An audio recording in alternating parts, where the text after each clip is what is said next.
Hebrews, Hebrews, Hebrews. This is non-Messianic Conversations. It's our Tuesday Bible briefing, the 6th of January, 2026.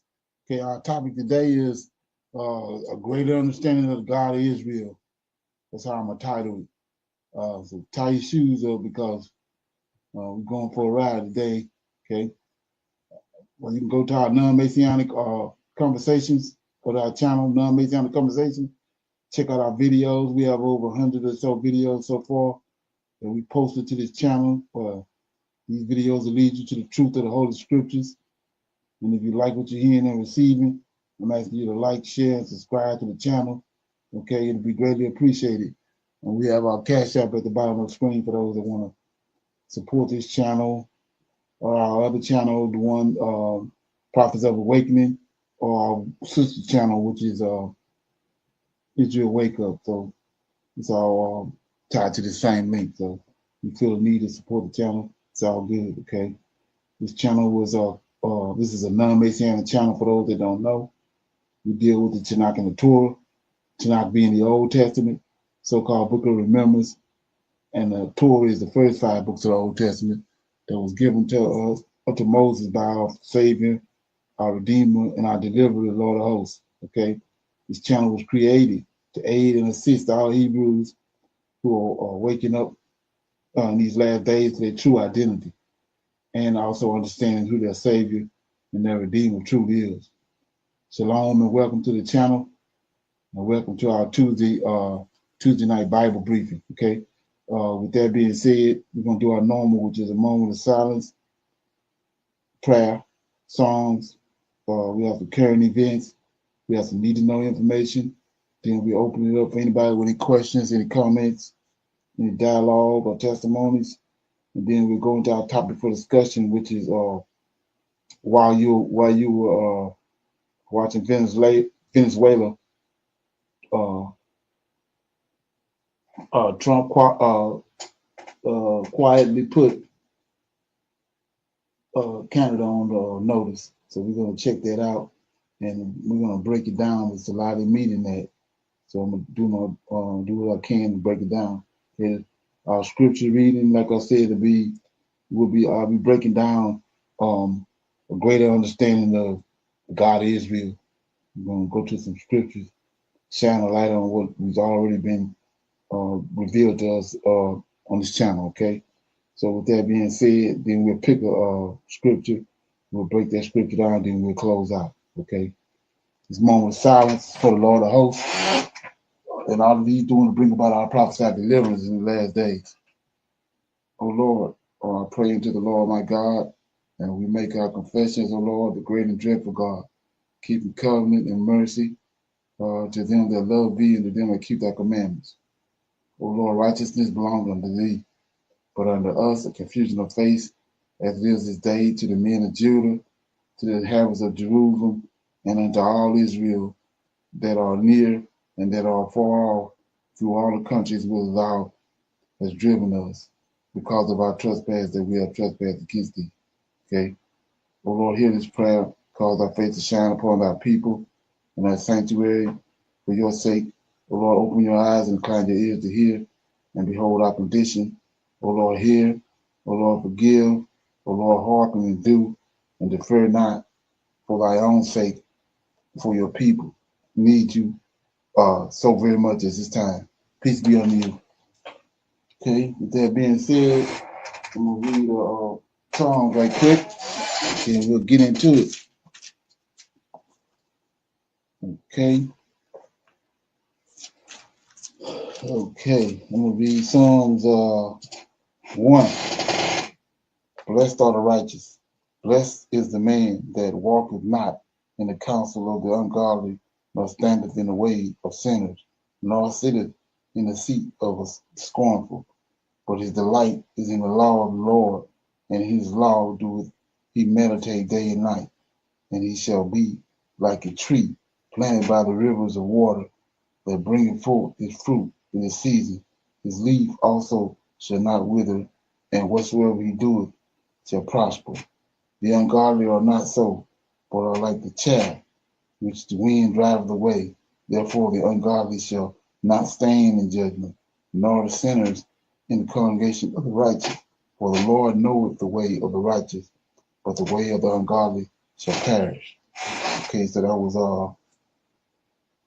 Psalms 1, and right. So to me, when I read that, it shines a light on me for the good fig and the bad fig, and we know how that goes. He's always going to take care of the righteous fig, and he's always going to bring judgment on the wicked fig. So if you ain't right, you can't expect it to receive anything from the Lord.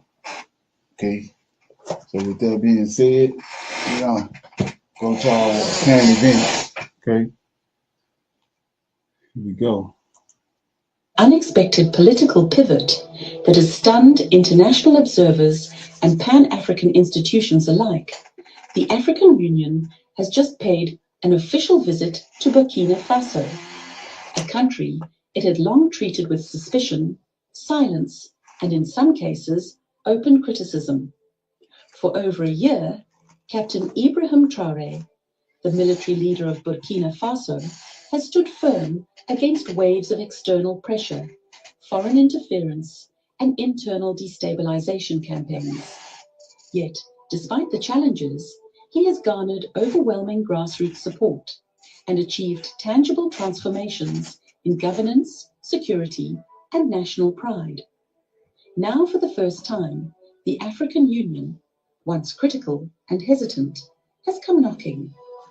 What they witnessed and what they heard directly from Traoré has not only forced them to reconsider their stance, but sent shockwaves throughout the continent. This is the story of a defiant nation, a misunderstood leader, and the awakening of a continent.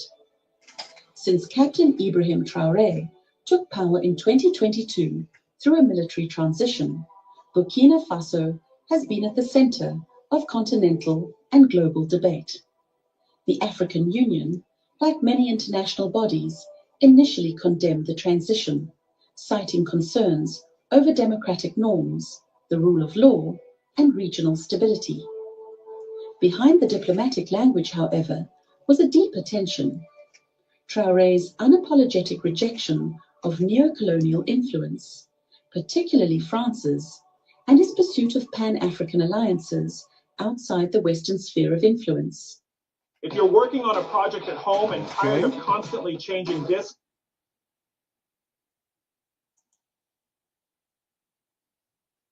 moves, while celebrated by many African youths, was seen by the African Union's traditionalists as radical and destabilizing. Over time, Burkina Faso faced sanctions, was excluded from regional summits, and remained under heavy scrutiny. Yet through it all, Traoré remained undeterred, declaring that sovereignty and the people's welfare would not be traded for diplomatic applause. The turning point, an invitation and a conversation. The recent visit was not merely ceremonial. It was the result of growing pressure within AU ranks from younger member states and reformist voices who urged the Union to engage, not isolate, Burkina Faso. After months of negotiations and quiet diplomacy, an official African Union delegation, led by top commissioners and political affairs advisors, landed in Ouagadougou. The mission? To understand the ground reality, and crucially, to hear from Captain Traoré himself. In a highly anticipated closed-door session that lasted several hours, Traoré laid bare his administration's vision, his challenges, and his roadmap for Burkina Faso's future. He spoke with conviction about national security reforms, agricultural revolutions, youth empowerment initiatives, and his strategy to rebuild state institutions from the bottom up. Found implications. For one, it signals a new willingness to break away from externally dictated norms and begin defining African progress on African terms. Secondly, it reignites the push for a united Africa that is economically interdependent, militarily cooperative, and diplomatically assertive. Traoré's emphasis on local manufacturing, internal security, and food sovereignty aligns with the aspirations of many African countries seeking to exit the cycle of dependency. Already, the visit has spurred renewed debates in parliaments across Africa, with some opposition parties calling for similar self-reliant models in their nations. More than any institution, it is Africa's youth that have resonated most with this shift. Across social media platforms, the hashtags #Traoré was right, #Africa for Africans, and #NewAU have trended for days. Young people from Kenya to Cameroon are calling on their leaders to follow Burkina Faso's example. Put the people first, invest in local capacity, and cut the cords of foreign control. Traoré has become not just a leader of a nation, but a symbol of a generational revolt against the status quo, rewriting the African Union's mission. Perhaps the most powerful consequence of the AU visit is the potential recalibration of the Union itself. Long accused of being slow, bureaucratic, and detached, the African Union is now being pressured to evolve into an institution that represents not just the elite, but the everyday African citizen. Okay, so you see right here, like I said, I've been screaming this one at the top of my lungs forever, how that we're in a transitional phase, and then in next month AU is going to become one body. And so these people then watched what was going on over in with Burkina Faso and Mali and Niger, and now they've sent a contingent to Burkina Faso, and it's obvious what they want to do. They want to take Traoré and make him the first AU leader. And believe me, the West and the U.S. and everybody over here, they got a serious problem with it. So it already broke loose, but you got to be looking for, like Traoré said, violence is coming. This is what these people do. So any feedback? Shalom, brother Leonard. I was just gonna say that video sounded like a AU ad for Torres presidency, and that's right. That's kind of what it was. But yes, sir, that's definitely what I see with the Black winter coming, though, with him warning about that, just that they know what's coming to try to oppose that African Union. Exactly. Right, and so like I was saying before, when everything you see going on right now is because of what we've been reading about, what we've been revealed to us as was prophesied by the Lord of hosts. It's already in motion, and these people because of where they originated from. They originated from rebellious angels, rebellious giants.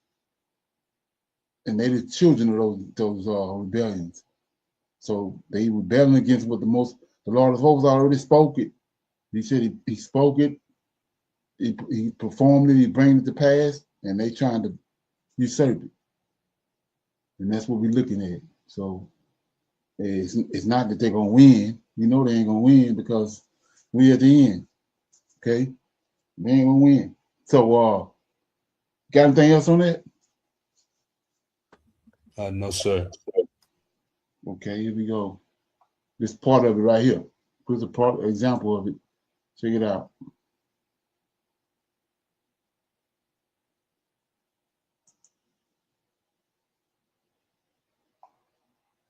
Okay. Enforcement Administration says a week-long cartel crackdown led to nearly 200 arrests just in New England. Keep that cartel, that word and what it means, cartel, keep that in mind. It's going to come up tonight a lot. DEA says they were all members of the Sinaloa cartel, the largest drug cartel in the world. 4 a.m. Chicago, Illinois. The city known as the Crossroads of America was buried in the quiet hours before dawn. The skyscrapers stood silent against the wind coming off Lake Michigan. To the delivery drivers and early shift workers, the streets looked empty, but they weren't. In the shadows of the industrial rail yards and beneath the overpasses of the interstate, a massive mobilization was underway. It wasn't just a local police raid. It was the mobilization of an army. Unmarked vans, tactical armored trucks, and surveillance units from the FBI, ICE, and the DEA were moving in perfect synchronization. And this wasn't happening just in Chicago. At that exact moment, across 21 other major metropolitan zones, from the ports of Long Beach to the suburbs of New York, thousands of federal agents were initiating the largest offensive against organized crime in modern American history. The code name for the operation was simple: the Surge. The target was not a street gang. It was a multinational superpower, the Sinaloa and CJNG cartels. For years, they had operated with impunity, turning American cities into logistics hubs for their poison. But on this morning, the rules of engagement had changed. The order from the highest levels of government was clear: stop the drugs, destroy the networks, and bring those responsible to justice. If you support the brave men and women of ICE and the FBI who risk their lives to defend our nation from these foreign threats, hit the like button and comment ICE below. Let's show them we stand with them. For decades, Chicago has been the beating heart of the cartel's distribution network. It is the central artery where fentanyl and meth arrive from the border, are broken down, and then pumped into the veins of the entire East Coast. In an overnight ambush on Monday, the Army has given the Sinaloa cartel one of its biggest defeats in recent months. The cartels treated this city like their own corporate headquarters. They had supply chains, accountants, logistics managers, and armed enforcers who acted as a private police force. But the most dangerous part of their operation wasn't the drugs. It was their invisibility. They hid in plain sight. They didn't just buy warehouses. They bought protection. Intelligence reports leading up to the surge revealed a terrifying reality. The enemy wasn't just climbing over a wall. The enemy was already inside. The cartels had evolved. They weren't just bribing criminals. They were infiltrating the very institutions sworn to stop them. As the convoys reached their targets, massive distribution centers disguised as legitimate trucking companies, the agents knew they were walking into a war zone. But they also knew something else. Some of the people they were coming to arrest. This is a smoke screen, so keep that in mind. You'll be looking at this is a smoke screen. Okay. Weren't wearing cartel colors. They were wearing badges. The betrayal ran deep. Sheriffs, border inspectors, and federal officers had sold their loyalty for cartel cash. They had turned the shield of law enforcement into a sword for the enemy. As the first breach charges detonated against the steel doors of a warehouse in Chicago's industrial district, the war on drugs fundamentally changed. It was no longer a policing action. It was a purge. The silence of the morning was shattered by the sound of flashbangs and the shouting of federal agents. Federal agents, get down! The raid had begun, and for the first time in years, the Sinaloa cartel was about to feel fear. The scale of what agents found inside those Chicago warehouses was beyond anything seen in previous operations. It wasn't just bags of drugs hidden in tires. It was an industrial assembly line of death.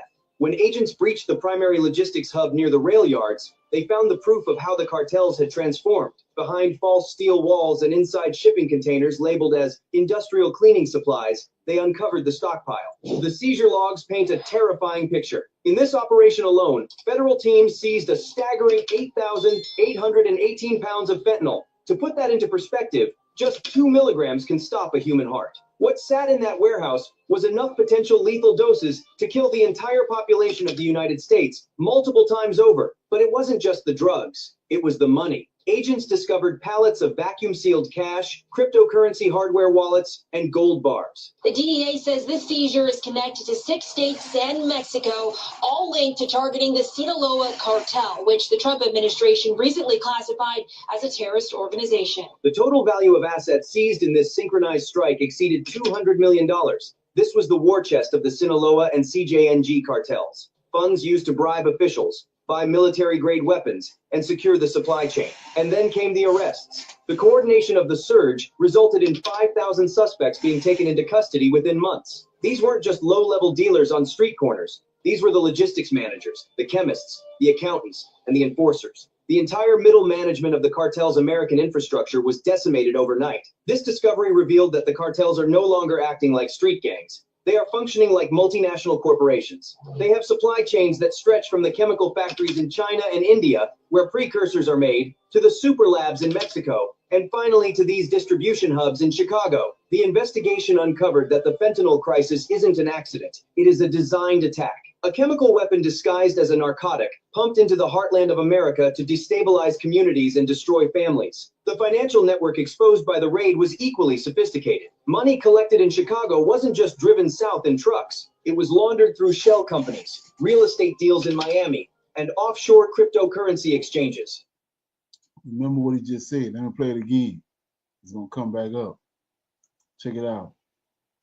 Sophisticated. Money collected in Chicago wasn't just driven south in trucks. It was laundered through shell companies, real estate deals in Miami, and offshore cryptocurrency exchanges. The cartels were using the American banking system against America itself, turning drug profits into legitimate businesses like trucking fleets and nightclubs. We are tracking the names of the high-ranking officials and corporate entities linked to this financial network. To stay updated on who is exposed next in this ongoing war, make sure to subscribe to the channel and turn on notifications. The raid also uncovered a disturbing link to the border crisis. Among the seized documents were internal communications showing how the cartels were using migrant flows to mask their shipments. They were overwhelming the border patrol with human waves, creating a diversion to slip these massive industrial loads through the cracks. But perhaps the most chilling discovery was the war supply chain. It is not just a border crisis. Officials say it is a coast-to-coast cartel takeover. Federal agents in Portland, Oregon. In Houston, a convoy intercepted as part of the surge was found carrying hundreds of military-grade firearms, AR platforms, 50 caliber rifles, and conversion kits hidden beneath crates of produce. These weapons were heading south to arm the cartel's private armies that would use them to protect the very poison being sent north. The surge proved that this is not a crime problem. It is a national security threat. The cartels have built a state within a state, and until this moment, they operated with near total impunity. Okay. Let's get it. Shalom, brother. This been going on a long time. So, so like when you said smoke screen, yeah, why problem. Right, right. Yeah, they're making it a big now it's a problem all of a sudden. This is normal business. Oh yeah, exactly. And there's some right, because how they already rich, you know. Right. Is this part of that black winter?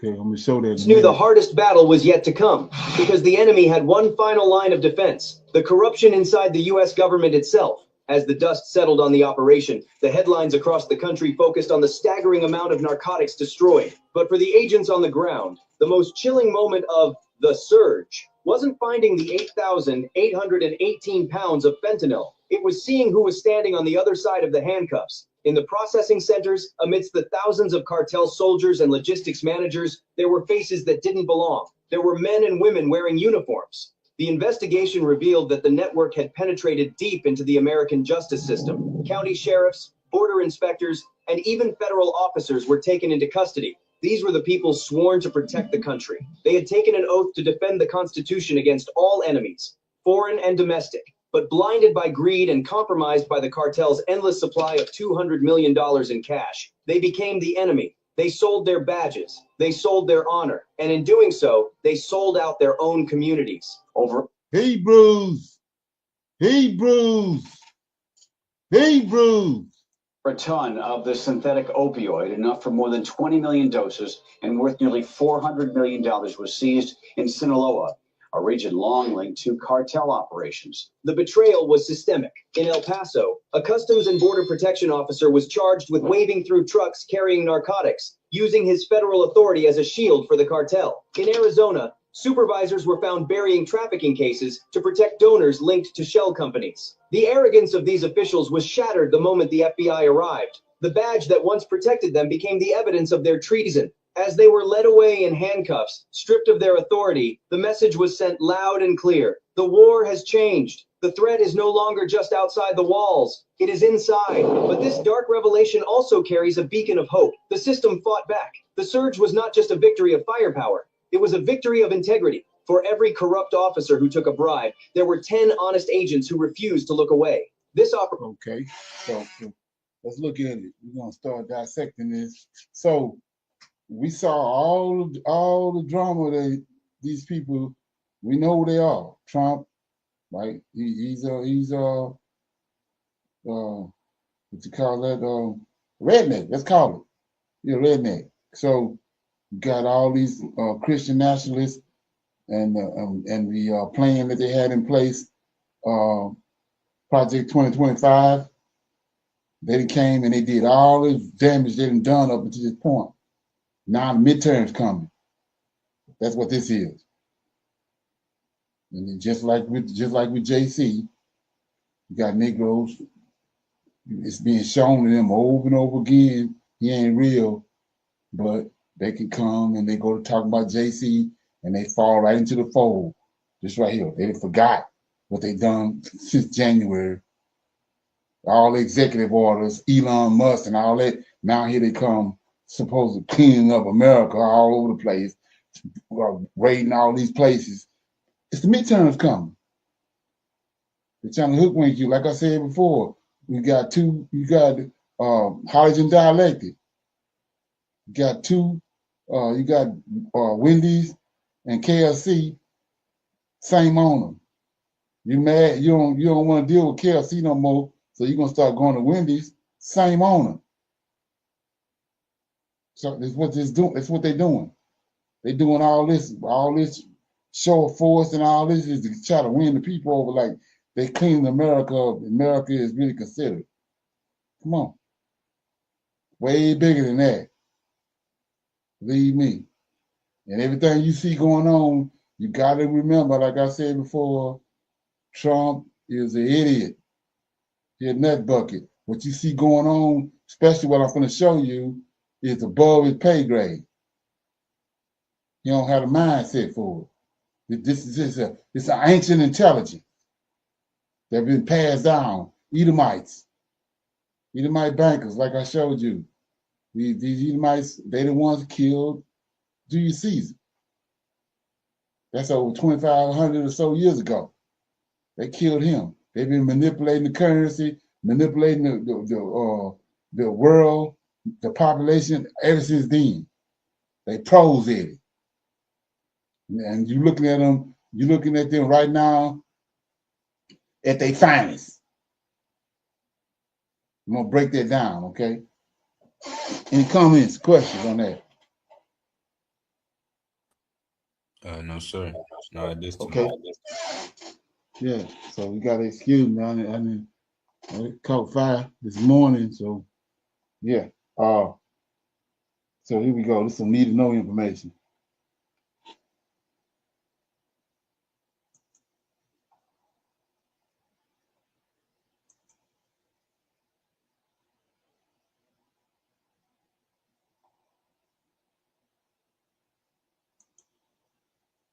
So what's going on right here, this video, and my reason for playing it is the world is terrified, right, of Africa. I just told you about what they getting ready to do. They lining up, they're getting ready in next month to become one block. And that block is $15 trillion worth of trade gonna be when they do that.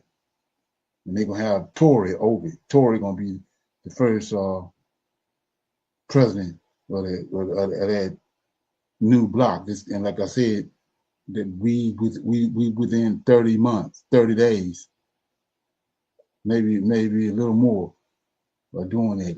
And everything you see going on is because of that. Just averted. Like I was saying before, it's on a major level. What they did back in Oklahoma with Black Wall Street is because of this. What we're looking at now. They never wanted to get to this level right here, so they would cut it off way out. The lynchings, hanging Negroes, certain Negroes they unalived was for not to get here, but the Lord of hosts brought it to right where it's at now. So you guys to know, violence. These people violent. Like I said, they came from fallen angels, sleeping with women, got giants. Giants was violent. They the descendants of these giants. Contrary to what you want to believe. Okay, so here we go.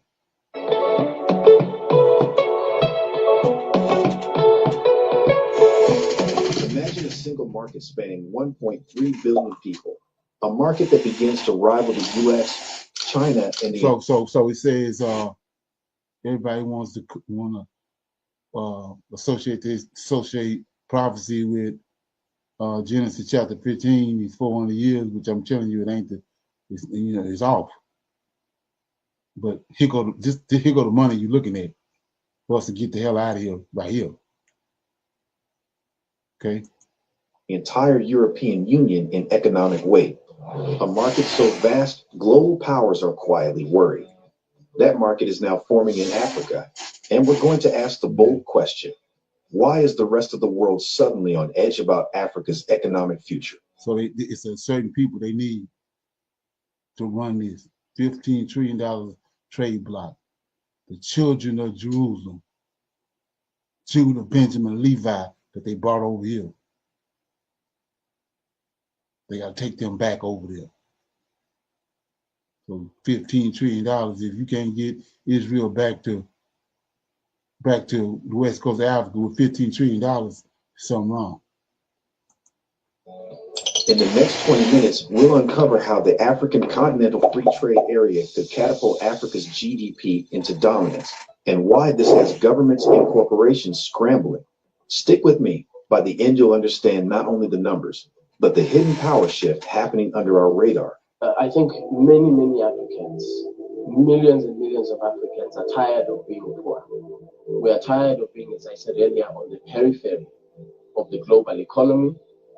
We understand that many countries I go to understand that as a single individual country, the chances of success are limited. But if we integrate our market, if we consolidate ourselves into this market of 1.3 billion people, that becomes a very, very attractive investment proposition. The FCFTA offers a huge opportunity for those who will be doing manufacturing on the continent, because the market of Africa is big, 1.5 billion and counting. So as FCFTA continues to be successful, then local manufacturers of health products will have a bigger and bigger market to access, and therefore be able to sell their products. In this way, we are very aligned with the FCFTA. But first, what exactly is the African Continental Free Trade Area? And can one trade pact really change the global order? Let's dive in. Y'all gotta stop throwing our clothes in the dryer after my. Yeah, so I'm gonna be calling these Hebrews out all through this video. So, because those who have ears to hear, let them hear. Okay. Most of the African Union's 55 member states signed the African Continental Free Trade Area Agreement, a decision that officially came to life in 2021. With that move, Africa created one of the largest free trade zones on the planet, bringing together a population of roughly 1.2 to 1.3 billion people under a single economic framework. This is the fastest instrument in the African Union to be ratified, which to me signals a political will and of course legal commitment for those who have deposited their instruments of ratification. The scale alone is staggering. The combined GDP of participating countries stands at around 3.4 trillion US dollars. Hebrews. In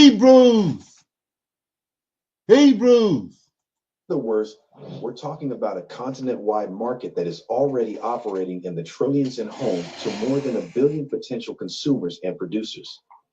And this matters because, until recently, Africa's economies functioned in isolation, fragmented into dozens of individual markets, layered with heavy trade barriers, and held back by weak regional connections. African Continental Free Trade Area aims to change that by cutting tariffs, aligning regulations, and making it easier for African countries to trade with one another. Because the character of Africa's economy is one that, in general terms, can be characterized as fragmented, smallness of national economies. Most of our economies are too small to be globally competitive individually. We have a lack of efficiencies, or rather lack of economies of scale, and many of us continue to export primary commodities to countries of the north, and we don't trade nearly enough with one another in value-added production. There is some, but it's not to the point where we actually would boost intra-Africa trade and enhance Africa's industrial development capacity. So the heads of state looked at this condition of Africa and said that we have to take concrete steps to reverse the situation, to place Africa on a path for industrial development and the ability of Africa for value-added production. It's very important that we move away from this over-reliance when we're exporting to the rest of the world. We move away from this over-reliance of primary commodities, or rather export on primary commodities, reliance on export of primary commodities. Very, very important. And so this is the underlying rationale. Now, here's the question you should be thinking about at home. If Africa genuinely manages to break down its internal barriers and fuse 1.3 billion people into one integrated market, what does that mean for the rest of the global trading system? Keep that in mind. We're coming back to it. How does Isaiah chapter 60, verses 1 through 5. Arise and shine, for thy light is come, and the glory of the Lord is risen upon thee. For behold, darkness shall cover the earth, gross darkness the people. But the Lord shall arise upon thee, and his glory shall be seen upon thee. And the Gentiles shall come to thy light, kings to the brightness of thy rising. Lift up thine eyes round about and see. All they that gather themselves together, they come to thee. Thy sons shall come from afar, and thy daughters shall be nursed upon thy side. Then thou shalt see and flow together, and thine heart shall fear and be enlarged, and because of the abundance of the sea be converted unto thee, for the forces of the Gentiles shall come unto thee. Integrating a 1.3 billion person market change the way African businesses operate. How does it change business in Africa? For businesses, it means scale. A manufacturer in Ghana doesn't have to think of 33 million people. So they can target over 1 billion. So with that, it encourages investment, innovation, and mass production. So what it means is that businesses can scale, can produce more, and in turn make more profit. Exactly. Okay. After doing an average of 1.1. Okay, a little more of this. Okay.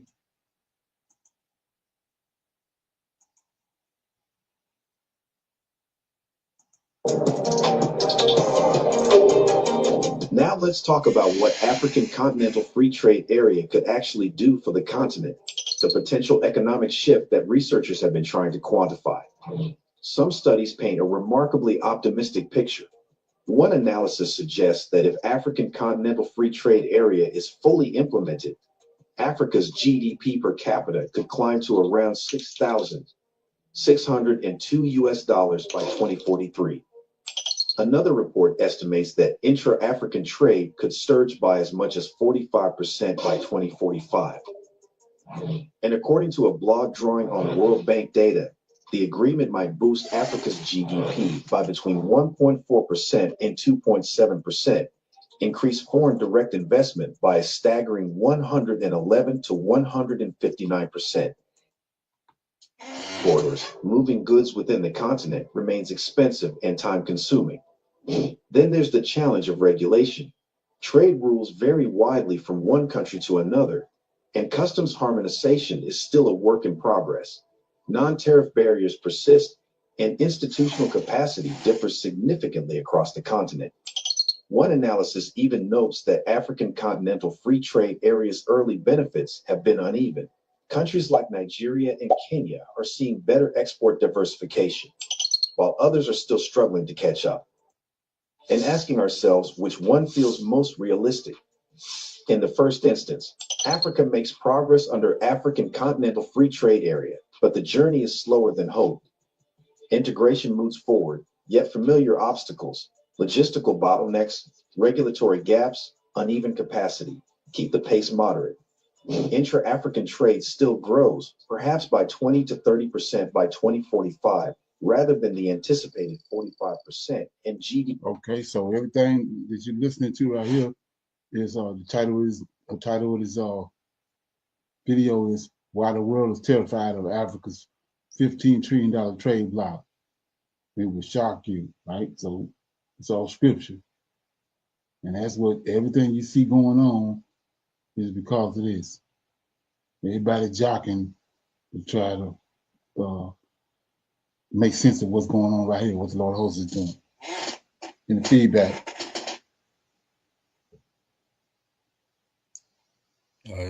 Brother Leonard, shalom. I just wanted to second that scripture that you read.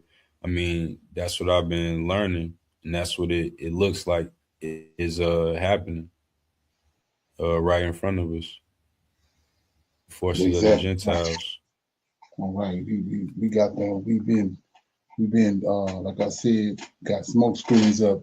They didn't just start putting these smoke screens up long ago when they concocted JC. That was a smoke screen. And now that we're in these last days, and if you're trying to figure out what's going on, and we can't see through the smoke because of what they got going on with JC. And Hebrews can't they can't see through it. And so, like I said before, what I got coming at the end of this video, at the end of this class, it's gonna be a doozy, right? So, with that being said, we're gonna open it up for some Q&A. Any questions? Anybody got any questions, comments about anything they came across they want to talk about, or anything they want to interject? Shalom, yes, sir. Brother Leonard, can I read Genesis 11 verses 4 through 8 in the Targum, and can I get your breakdown of it? Okay, what you got? And it reads a lot different than it reads in the King James, and it says, and they said, oh, excuse me, hold on. And they said, "Come, we will build us a city, and a tower, and the head of it shall come to the summit of the heavens, and we will make us an image for worship on the top of it, and put a sword in his hand to act against the array of war, before that we be scattered on the face of the earth. And the Lord was revealed to punish them for the work of the city and the tower which the sons of men builded. And the Lord said, Behold, the people is one, and the language of all of them. And this they have thought to do. And now they will not be restrained from doing whatever they imagine. And the Lord said unto the 70 angels which stand before him, Come, we will descend, and will there commingle their language, that a man shall not understand the speech of his neighbor. And the angel of the Lord was revealed against the city, and with him 70 angels, having reference to 70 nations, each having its own language, and thence the writing of its own hand. And he dispersed them from thence upon all of the earth into 70 languages. And one knew not what his neighbor would say, but one slew the other, and they ceased from building the city. And shalom, that was Genesis 11, verses 4 through 8 in the Targum of Pseudo Jonathan.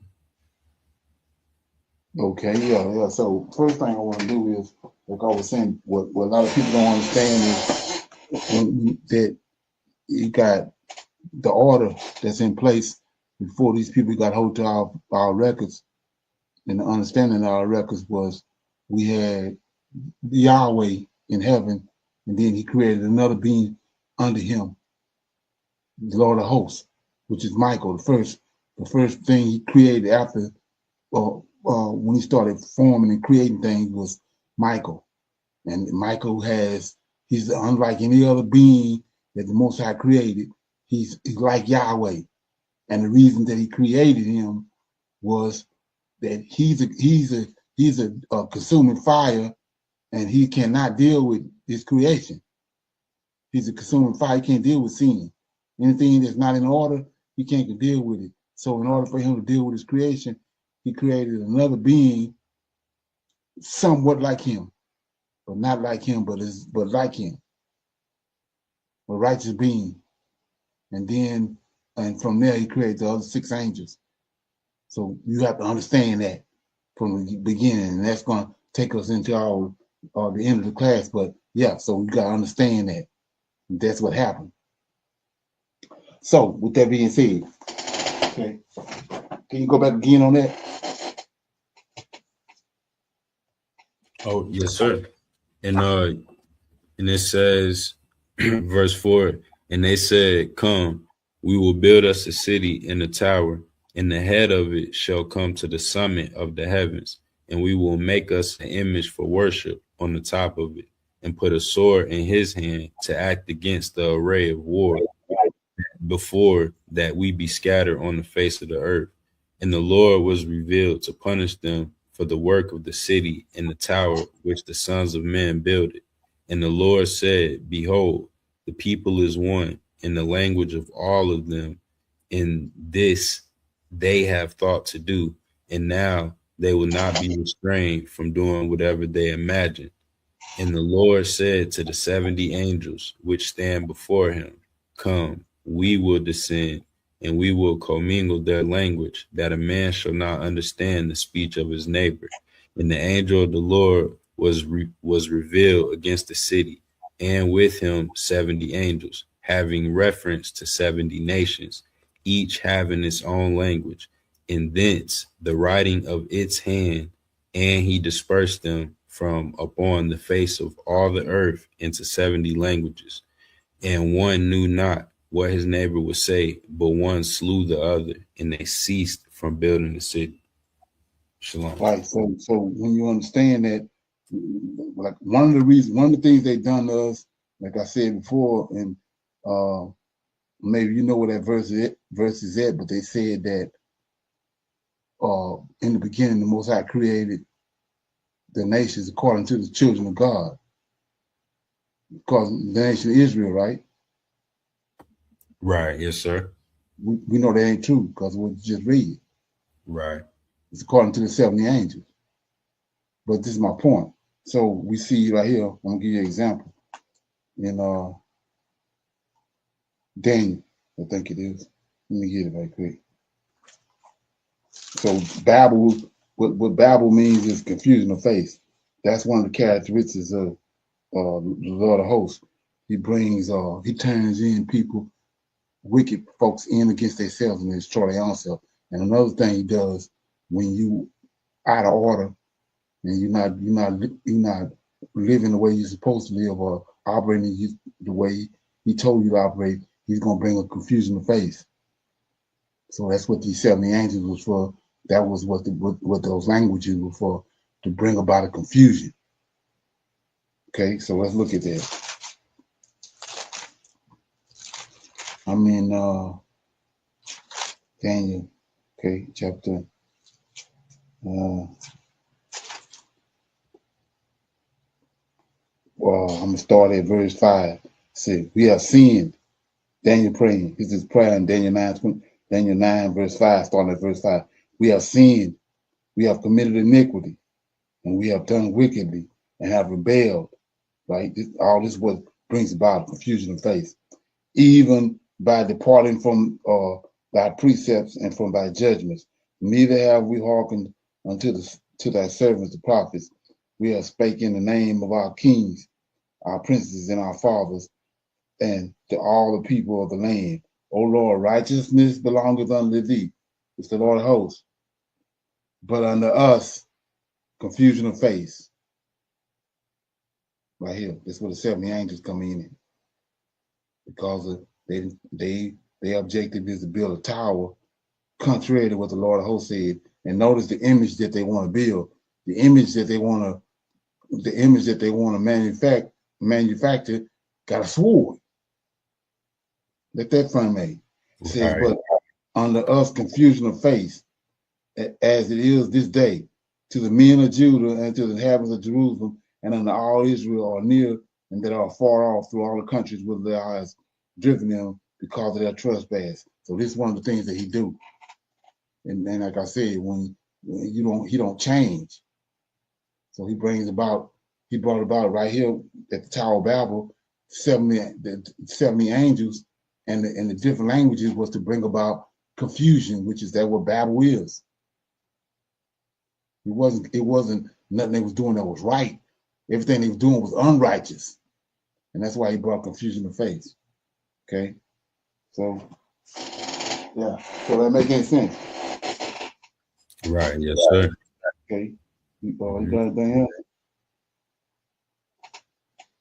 else? Shalom, brother Leonard. In where they say it differently in Deuteronomy 32, that's where they said like Deuteronomy 32:8, I think, where it says like you just referenced, they say the 70 nations are according to the sons of Israel. Right, can you read that? Right, yes, sir.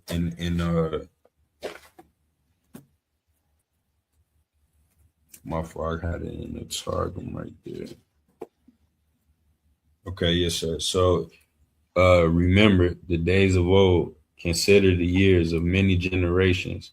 Ask thy father, and he will show thee, your elders, and they will tell thee, when the Most High divided the nations their inheritance, when he separated the sons of Adam, he set the bounds of the people according to the number of the children of Israel.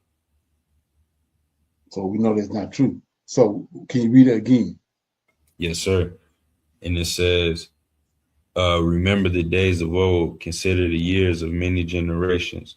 Ask thy father, and he will show thee, thy elders, and they will tell thee, when the Most High divided the nations their inheritance, when he separated the sons of Adam, he set the bounds of the people according to the number of the children of Israel. So now my question is this. Where did Jacob come from? From Isaac. Jacob, what you just read, Jacob came from Adam. Oh, right. You know what I'm saying? So they're right there. You see that? Right. Okay, so it's not, he didn't, then at that point, in that time, in that scripture, we see right here from what you just read, it was these angels. That's what they don't want us to know. That's why they banned the book of Enoch and banned the book of Jubilees and all that, because they don't want us to understand how everything really was going about. He set the bounds when the earth was divided. He bound up the earth according to the angels, not no children of Israel.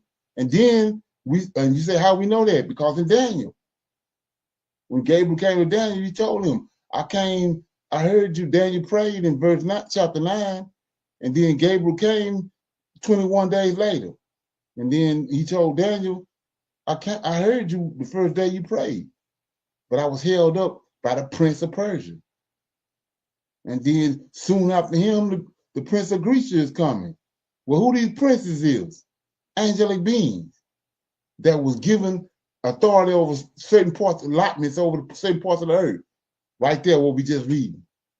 Not sons of Adam, the sons of God. Okay? You got anything else?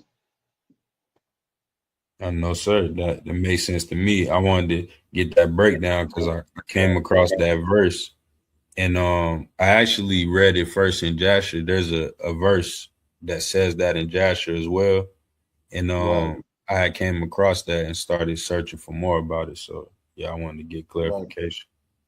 Right. So just for GP, what a lot of people don't know is Jubilees. So why is it called the Book of Jubilees? Because the Book of Jubilees, angels telling the story.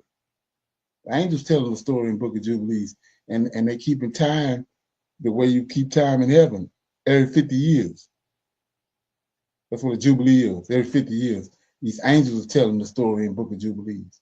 And like I said before, I continue to keep on bringing it forth. Is who you gonna listen to?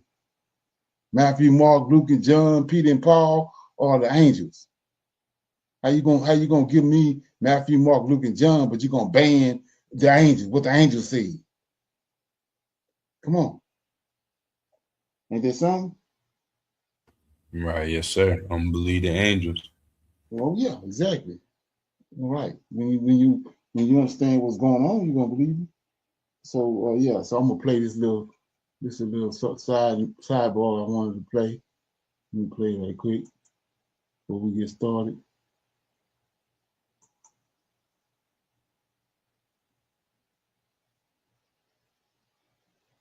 Everything you see me playing tonight is tied to what's getting ready to happen. Okay. And the reason to impeach me. I'll get impeached. President Trump is now warning House Democrats. I told you, the midterms is coming. That's what what we just saw. They're supposed to be cracking down on this and bringing all these people in. He's trying to paint this picture that he's some kind of reformer because we at the midterms. And he ain't got no good report after all the bullshit he's done since he came in January. If they do not win in the upcoming midterm elections in November of 2026, then Democrats will impeach President Donald Trump for the third time. Keep in mind, in his first term as President of the United States, Democrats impeached him in the House of Representatives 2 times. However, it made it to the Senate and it never got the 2/3 majority. But now President Trump is saying, if Democrats do win control of the House, he will be impeached. And the White House has been warning of this because what's going on right now and has been in the past is Democrats do not believe what President Trump is doing is to the best of the American people. Keep in mind, you can be impeached for treason, bribery, and for high crimes and misdemeanors here in the United States. Possibly, it just depends on how it's spun. But, okay, and this is the big thing. You need to have the simple majority in the House, okay, which right now there's a 5-vote majority for Republicans, but that could easily flip because every single House of Representative member is up for re-election. Every single member, what is this, 435 people, is up for re-election. Meaning, if this flips to Democrats, President Trump could be impeached, and he knows this. Okay? Let me show you something. Okay, what you think? Shalom. I think this is an interesting time, but I don't know if he'll be impeached or not, though. That's what I was gonna ask you, Brother Leonard. What do you think about that? Oh yeah. If the Democrats get back in there, yeah, they're gonna. I mean, you gotta when you understand how these people operate, he didn't serve his purpose. He's not already served his purpose. Actually, if they leave him in there too long, he's gonna overstay his welcome, and he's gonna mess up what they got going on. So right. Me myself, I'm thinking that the time that he's gonna be in there is the time they want him in there. And they're gonna get him out.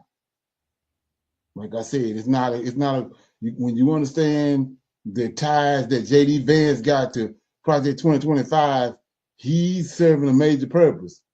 He just his purpose ain't came yet. So you gotta understand that. Oh yeah. Mm-hmm. When you say, what are you talking about? Well, they did the same thing with JFK and Lyndon Johnson. They used JFK for his charisma and his appeal he had on everybody, but the person they wanted in there was Lyndon Johnson. After JFK served his purpose, he was out of there. He was eliminated. Then Lyndon Johnson came in and served the purpose that they wanted for him to serve. Okay, the same thing when they brought in how they took control of our Federal Reserve. They used Wilson. They brought him in, a fall, and one of their men. And once he served the purpose of, he got the money where these Edomites is over the Federal Reserve. He had served his purpose. These puppets, one puppet after another one. And like I said before, at the end of this conversation we'll be having tonight, this briefing, you're going to see that what you see going on on the world stage, it don't have nothing to do with Trump. He don't fit the bill. He's a puppet. They're using him. It's like I said, it's ancient knowledge, ancient genealogy that's been passed down that's doing this. They're using him as a puppet. They hide behind the scene. Just like what they did with the transatlantic slave trade. They got all these front companies, front people, but the whole time Esau was the one behind the transatlantic slave trade. He knew the history. He knew everything about what was going on. And he's the same one right now. He got stool pigeons and puppets that he got out there doing things for him. And like I said before, the temple. Notice how it came up and then it went back down and all that. The temple, all this what you're seeing now, these people want to build a temple. What you see going on, they trying to pave a way to build that temple. That's what it's at. Remember that. Okay? So, with that being said, we're gonna go to our topic for discussion. And before I go into my scripture reading, dealing with and breaking down, giving a greater understanding on what the God of Israel is, I'm gonna shine light on this because this right here is just as important. When I get ready to break down what's going on with the Lord of Hosts and the understanding that the knowledge that was downloaded, received. Okay, so here we go. This is another one of those things I said about how these Edomites work. Okay, I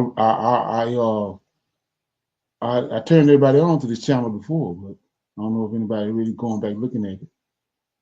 But here we go.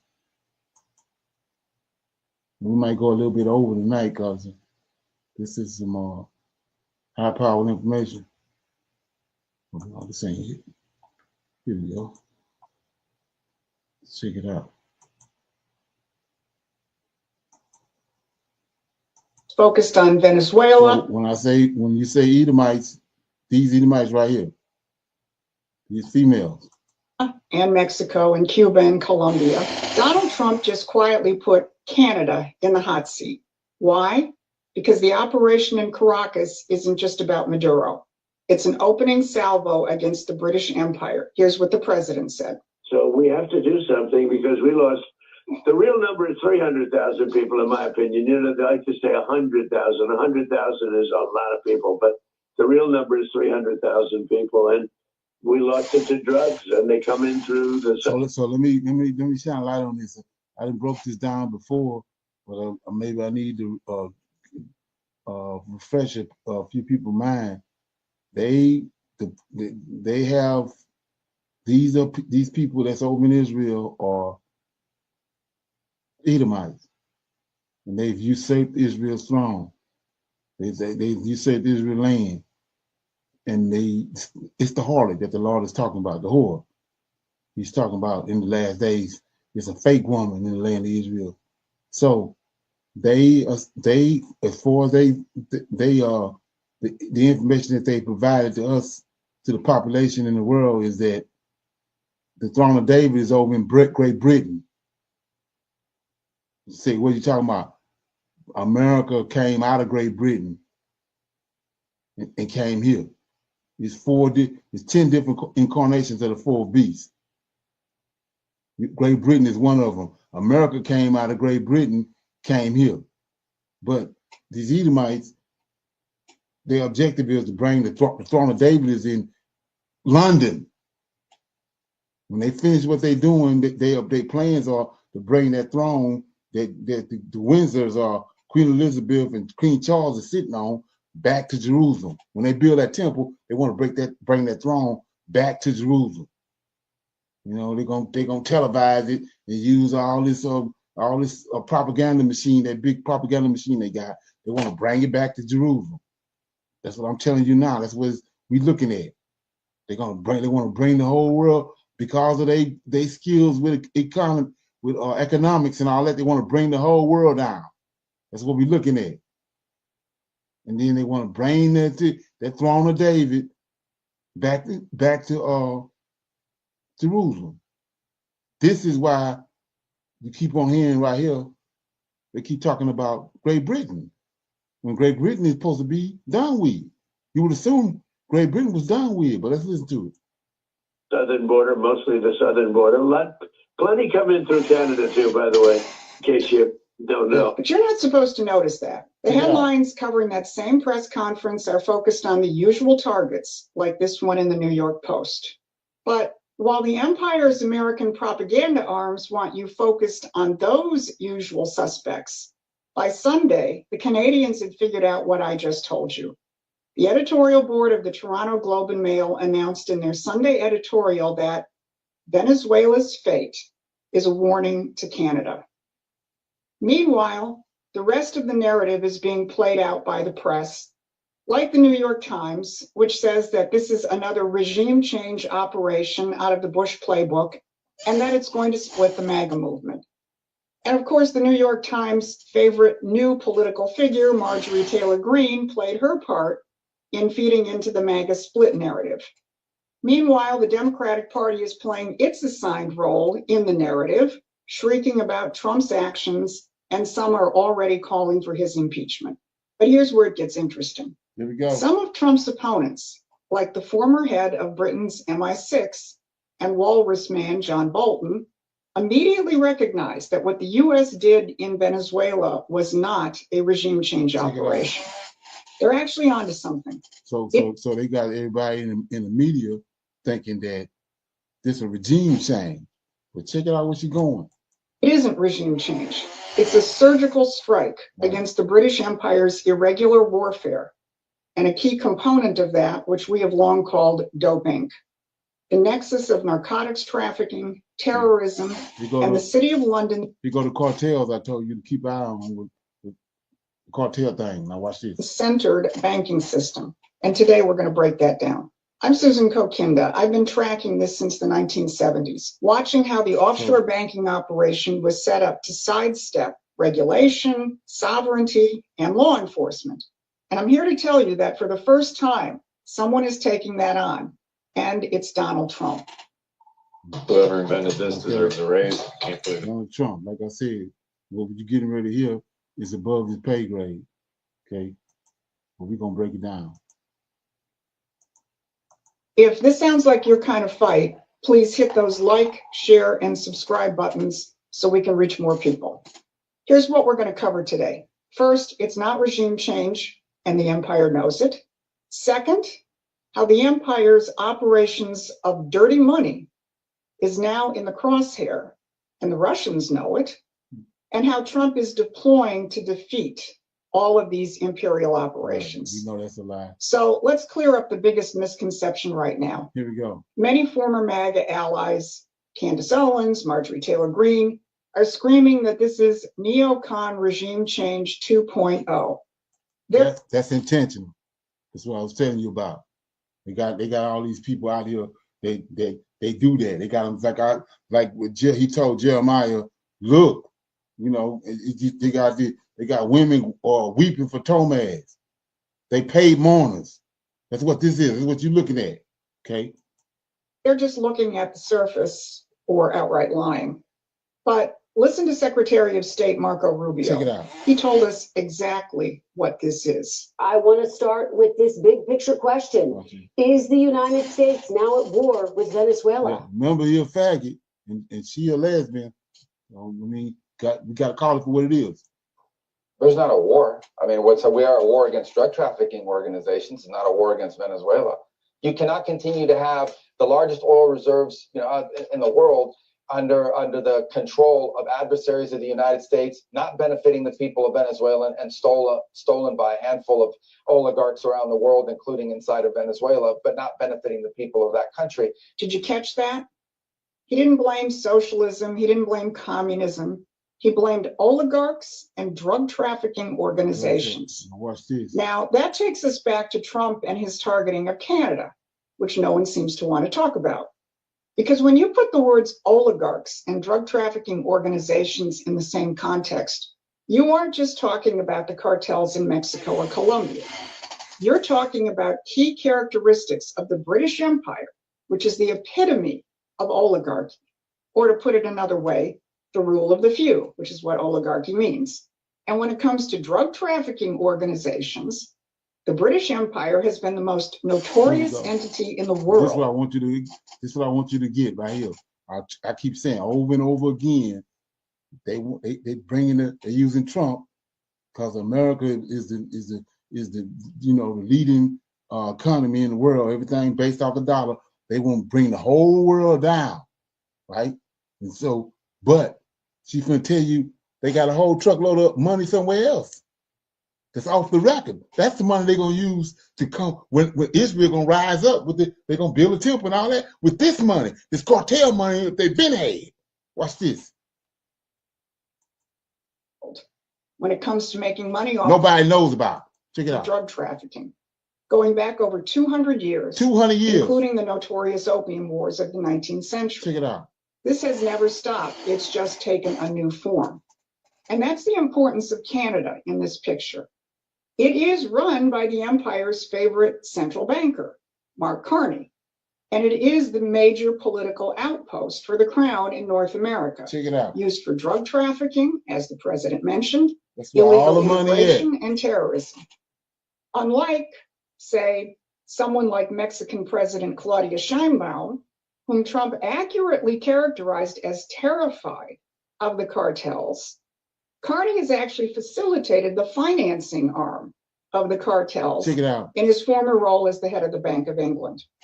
While no one else is picking up on the Canada angle, some interesting folks who are not exactly Trump supporters are picking up on another aspect of this, on the fact that what the US did in Venezuela is not regime change. Let's start with the former head of MI6, Sir John Soros. He isn't clutching his pearls about democracy. He recognizes this for what it is. What Trump did is a demonstration of raw power that bypasses the empire's rules-based order. Well, first of all, I think I'd be cautious about using the phrase regime change. The Americans have abducted the leader of Venezuela. It's over our pay grade, the average Negro. Maduro, and taken him to the US to stand trial, but they are now already dealing with the regime. The army remains in power, the legal structures of the regime remain unchanged, and they're already talking to Delcy Rodriguez, the vice president who's been sworn in as the new president of Venezuela, and distance themselves from the opposition. So this isn't the sort of regime change of the sort that we saw in Iraq, and it's commensurate with the clear reluctance by Trump to put large-scale forces on the ground. Sir John admitted this operation is new territory. He noted that Washington is already dealing with Maduro's successors and that the structures of the country remain. He knows this isn't Iraq, it isn't Tony Blair's regime change. It's something else. And he's not alone. Here's John Bolton. But let's be clear, there's a big difference between getting Maduro and removing the regime. Right now, facts are scarce, that's for sure, but the regime is... So like I said, I'm not going to stop it. I'm trying to let it roll. But so, like I said before, everything in the New Testament written in red, where it come from, everything is in the Egyptian Book of the Dead written in red. So like I said before, when you get to this point, when you got the revelation, understand what the New Testament is, they just talking. And we've been brainwashed. Everything they say, we believe what they say. But all they doing is talking. That's all these nut buckets doing. And we following the narrative. They just talking. They used to us following the narrative. So they put shit out there and then Negro grab hold to it. because they was raised in their educational system. So whatever they say, they go right along with it. But it's something else totally. They leading you down a prim road, but something else totally going on. Okay, we're gonna get to the meat of this in a minute. Is still in power, and Trump inexplicably today at his news conference took a shot at the Nobel Peace Prize winning leader of Venezuela's opposition, Mrs. Machado, said she didn't have the trust of the Venezuelan people. So I think there's a lot of lack of clarity, to say the least, in Trump's thinking on this. And it would be a hollow victory indeed if we snatched Maduro but left his regime in place. When MI6 and John Bolton are admitting that this is not standard regime change, and Trump's allies are confused, you know you're watching a higher level of warfare. Exactly. And this is exactly why you need to be plugged into Promethean Action.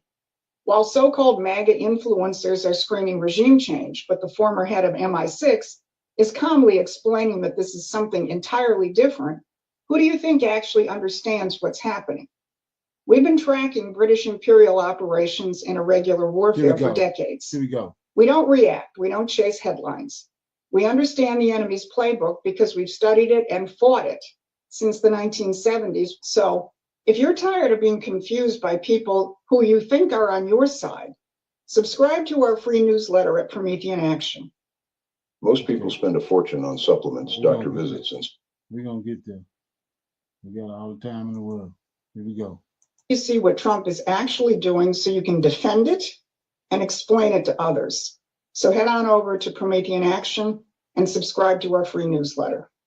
Now, here's what Trump is really going after. Here we go, right If this is a war on drug trafficking organizations and oligarchs, as Rubio says, then it is automatically a war on the global banking system. Check it out. Because you can't separate the two.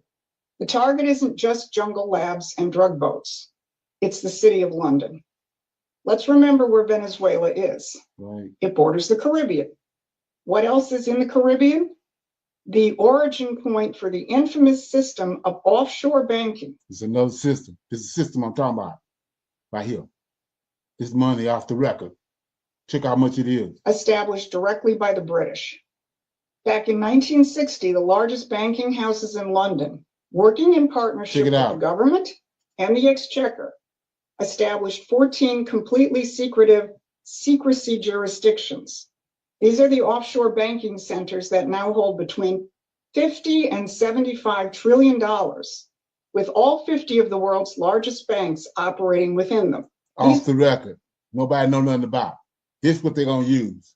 They're going to bring the rest of the world down. This is the money they're going to use. Right here. Okay? These offshore centers exist outside the control of sovereign governments. They're secret, they're unregulated, and they facilitate illegal activity. What we once had, a legitimate regulated banking system, has been transformed into a criminal enterprise. Okay. And interestingly, the Russians have known this for years and have been. So like I said, everything you just saw was a joke. People that know, like she just said, Putin and Exim, oh, they know that's a joke. That's for us over here. The lowly Israelite, the Hebrew Christian. See? But all that's a smoke screen. They already know he's nowhere in hell. He's dealing with the cartels. That's where all their money at. That's the money they're gonna use after they, like I said, after they bring this whole system down, this global system down. That's what they're gonna use. Go back to Albert Pike. 3 world wars. After the last war, that's when this is what they planning to do. That's when Israel comes with the temple. It's all about the temple. Okay, golden age. Been more vociferous about it than any Western government. In a 2014 speech, Viktor Ivanov, then Russia's. Okay, got anything on that? That video is, if you want to watch it, while you watched Venezuela, Trump quietly put Canada up to notice and the channel is Promethean Updates. You got any feedback on that? Yes, sir. How, Brother Leonard, how would this affect the Sahel Well, or the AU? Well, they already got plans. We see right now, like I'm saying, this is what they got planned, and it's in direct collision with the Most High's prophecies in the last days. This is what they got planned. So we already see they already got their sights on the Sahel when what they doing with Nigeria, right? Right. True. They got, and then we saw what they just done with Venezuela. And I was talking earlier in the week, I think it was Sunday at the Sunday Advanced Bible Study, was they gonna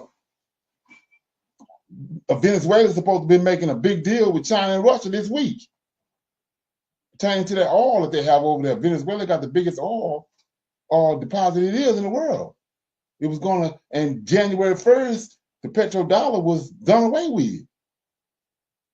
So what you just saw happen had to happen when it happened, because the guy Moderna, whoever that guy is in Venezuela, he was getting ready to make a deal with Russia and China for oil.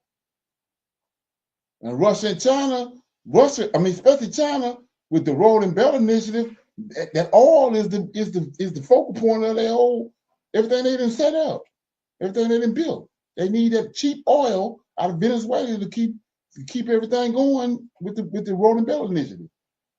So they came in, Trump came in to cut it off, which is, like I said, all hell from the break loose, because he done stepped on their toes. And people don't understand that. But the hidden hand behind all of it is Esau. He's bringing his whole thing down. It's a slow demo job. And like I say over and over again, you can do with it what you want to do with it. All I'm gonna do is break it down. So what you think? You got anything else on that? Shalom. I'm sorry, excuse me. That all of that makes sense though. Especially because we know what they have planned. So, and you need resources to accomplish that plan. Right. Like she just showed you about all the money they got. The real banking system is off the grid. The money that the world dealing with, Esau got, like she said, 200 years.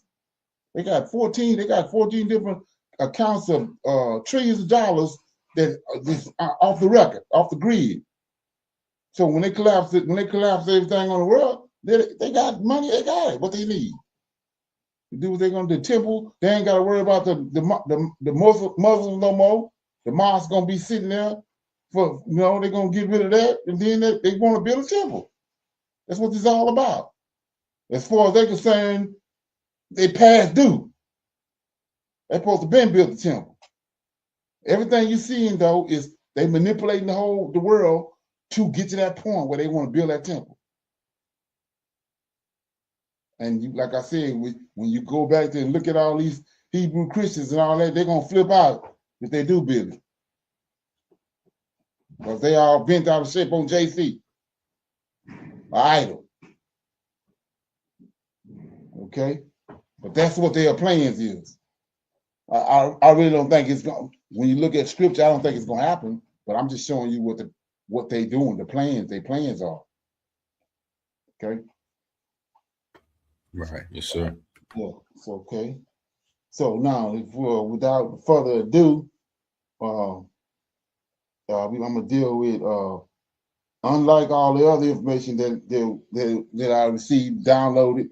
We're gonna deal with a greater understanding on who the Lord of Hosts is. Just gonna cement what we already know, right? So let me get it. You got to bear with me, because let me get it. We know let me read it first. Let me read it. Let me read this right here. I'm always going here.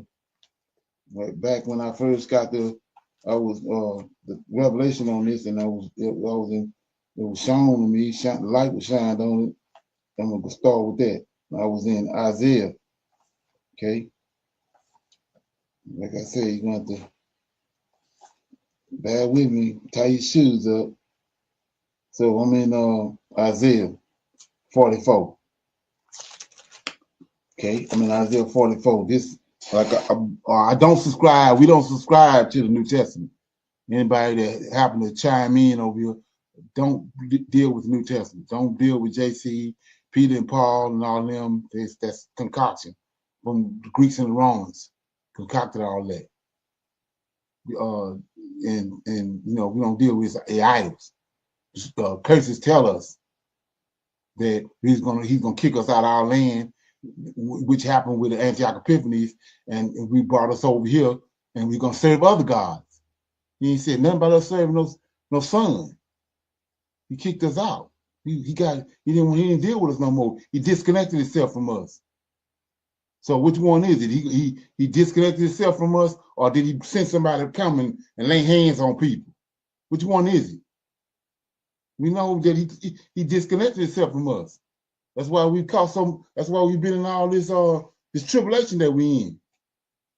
All the drama that's going on because he didn't disconnected himself. But he promised us in the last days he's gonna return to us. We're gonna go to the scriptures and search the scriptures out. Then we're gonna find him in the latter days. That's where we at. So I'm gonna go back to where I was at, chapter 44, verses. I'm gonna read 1 through 5 first, but my punchline is Isaiah 6, right? It says, yet hear, O Jacob, 12 tribes, my servant, and Israel, whom I have chosen. Thus says the Lord, that made thee and formed thee from the womb, which will help thee. Fear not, O Jacob, my servant, and thou Jezreel. This is suffering servant right here, Jacob, not Jesus. Israel, the nation of Israel is a suffering servant. O Jacob, my servant, and thou Jezreel, whom I have chosen, for I will pour water upon him. Why are you gonna pour water on us? Because we've been hoodwinked. They denigrated a bunch of our books, denigrated our forefathers. We got Abraham a drunk. He can't wait to get off the boat and make some wine. Jacob a usurper. Okay, they didn't denigrate everything in our book. Okay, and then took the Lord of hosts, gave us another redeemer. When the Lord of hosts is our redeemer, Michael is our redeemer. Okay, so they didn't gave us JC. Okay, so anyway, it says, I will pour water upon him that is thirsty, floods upon dry ground, and I will pour my spirit upon thy seed. See that? Not the Gentiles. I'm gonna pour my spirit upon thy seed. This is all gonna happen in the last days, where we at now. I'll pour my spirit upon thy seed and my blessings upon thy offspring. Don't sound like Gentiles to me. Okay. 4, and they shall spring up as among the grass, as willows by the water course, one by one. That's what we're looking at. Okay, we're in the midst of that. 5, one shall say, I am the Lord's, and another shall call himself by the name of Jacob, and another shall subscribe with his hand unto the Lord, and surname himself by the name of Israel. So let me make this plain. Verse 5 says, one shall, this is what we're doing now. One shall say, I am the Lord's. So I'm gonna show you who that Lord is. It ain't JC. Okay, now I'm in verse 6. Thus says the Lord, the King of Israel, and see that? And his Redeemer, the Lord of hosts. There go your Lord. The Lord of hosts. I am the first, I am the last, and besides me, there's no God. So, like I said before, I done had all kind of so-called super sharp Israelites. They want to come and they want to break that down, and they want to they want to continue to try to make JC work. Well, let's go and break it out. Let's break it down. So, and see why he's talking the way he's talking. Verse 6. Thus says the Lord, the King of Israel, like I said, proper English, and. So once you see the and, it's another being. It's more than one being. It ain't Yah only. It's more than one being. So he says, thus says the Lord, the King of Israel, and his Redeemer, the Lord of hosts. So Yahweh and the Lord of hosts, two different beings. This Lord of hosts is Michael. He's over the Most High's host. He's the second in charge in Israel, in the land, in heaven. He's the strong one. He's the strong one of the Most High's kingdom. Just like Nebuchadnezzar had Zardan, Nebuzaradan over his kingdom, Yahweh got a strong one over his kingdom. He can't deal. He's a consuming fire. He can't deal with his creation. He had to have a being to deal with his creation for him. And so, what is Michael's name? He who creates. He who is like Yahweh. There's no other angel like him. Creator had to make him to run his kingdom. That's why it tells you it was a war in heaven. Michael and his angels fought with Satan and his angels. Don't say nothing about JC angels, or don't say nothing about Yahweh angels. Michael and his angels. Because he's the Lord of hosts over the Most High kingdom. Okay? So, we see that right there. So you say, what are you talking about? Well, let's go. Let's get in it. Okay? Like I said, tie your shoes up. So, I mean, I'm going to have to deal with these scriptures as they come. So, let me get it. Let me see where I need to go. Okay. Yeah. So, I'm going to go to... I'm gonna go to Deuteronomy. Matter of fact, I'm gonna do that. I'm gonna go to Deuteronomy. You know, I got so much, man. So anyway, I'm in Deuteronomy chapter 4. We're gonna remember what I just read. Thus saith the Lord, the King of Israel, and his Redeemer, the Lord of hosts. I am the first, and I am the last, and besides me there is no God. So it's two beings right there. Creator, Yahweh, and the Lord of hosts, his Redeemer. Like I said before, we don't have no time to fumble with it. Michael is the Lord of hosts. Yahweh and his Redeemer, Michael is the Lord of hosts. That's who went to Egypt and delivered the Israelites out of Egypt. That's who came to Adam in the cool of the day, not Yahweh. That's who came to when Hezekiah prayed and killed 185,000 Syrians. The Lord of hosts, the Redeemer. That's who came to Egypt and saved the Israelites. Okay, so it's Yahweh and his Redeemer. It's two of them. Okay, so now let's go to Deuteronomy. Okay, chapter 4. Tie your shoes up. Okay, here we go.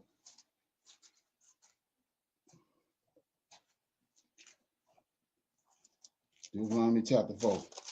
What I'm gonna do, I'm just gonna start at verse 1 because this whole chapter is loaded, but it's gonna take us to where we need to go.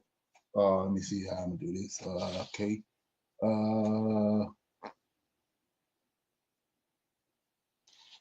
Okay, I'm starting at verse 1. It says, now, therefore hearken, O Israel, unto the statutes and unto the judgments which I teach you, or to do them, that ye may live and go and possess the land which the Lord thy God, your fathers, giveth you. So this Lord thy God is Michael. Remember that. Okay. 2, ye shall not add unto the word which I command you, and neither shall ye diminish out from it, that ye may keep the commandments of the Lord your God, which I command you. Well, let me go somewhere else right quick. Make it a little more plainer for you. I'm gonna go to Exodus. This is one of my this is a golden scripture right here. Let me go here right quick.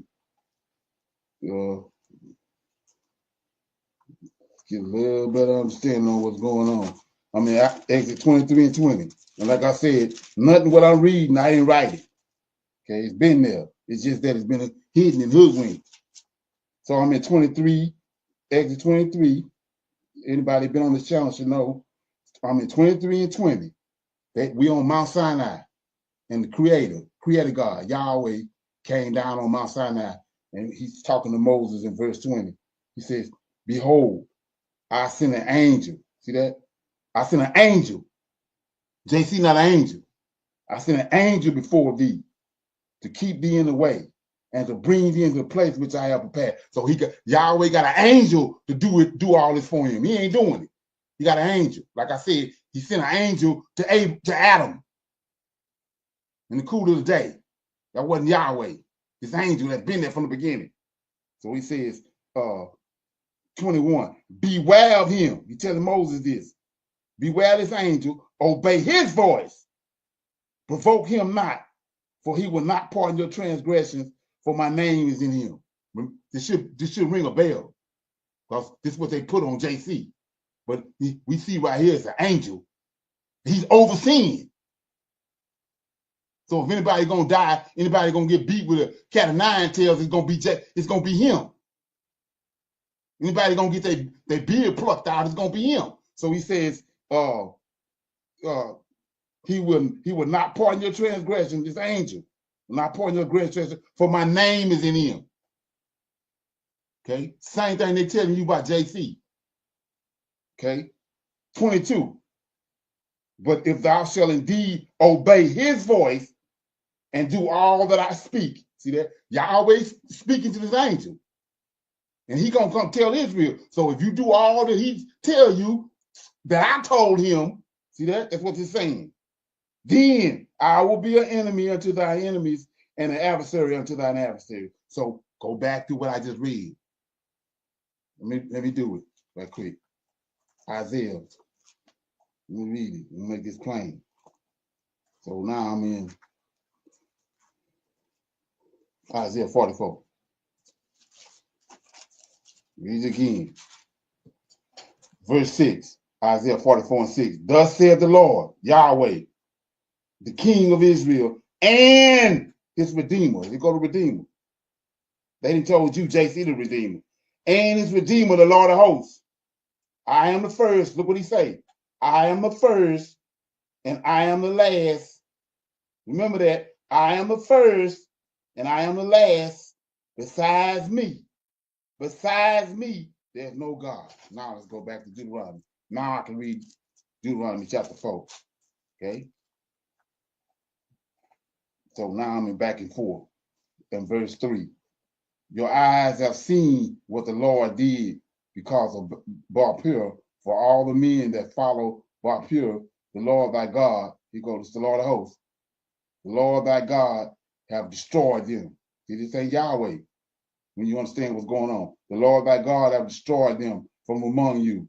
But ye that did cleave unto the Lord your God are alive, every one of you this day. Behold, I have taught you statutes. Look at this. See that? Remember what the 200 angels did. They came down and taught mankind. So whoever teaching Israel, he's an angel.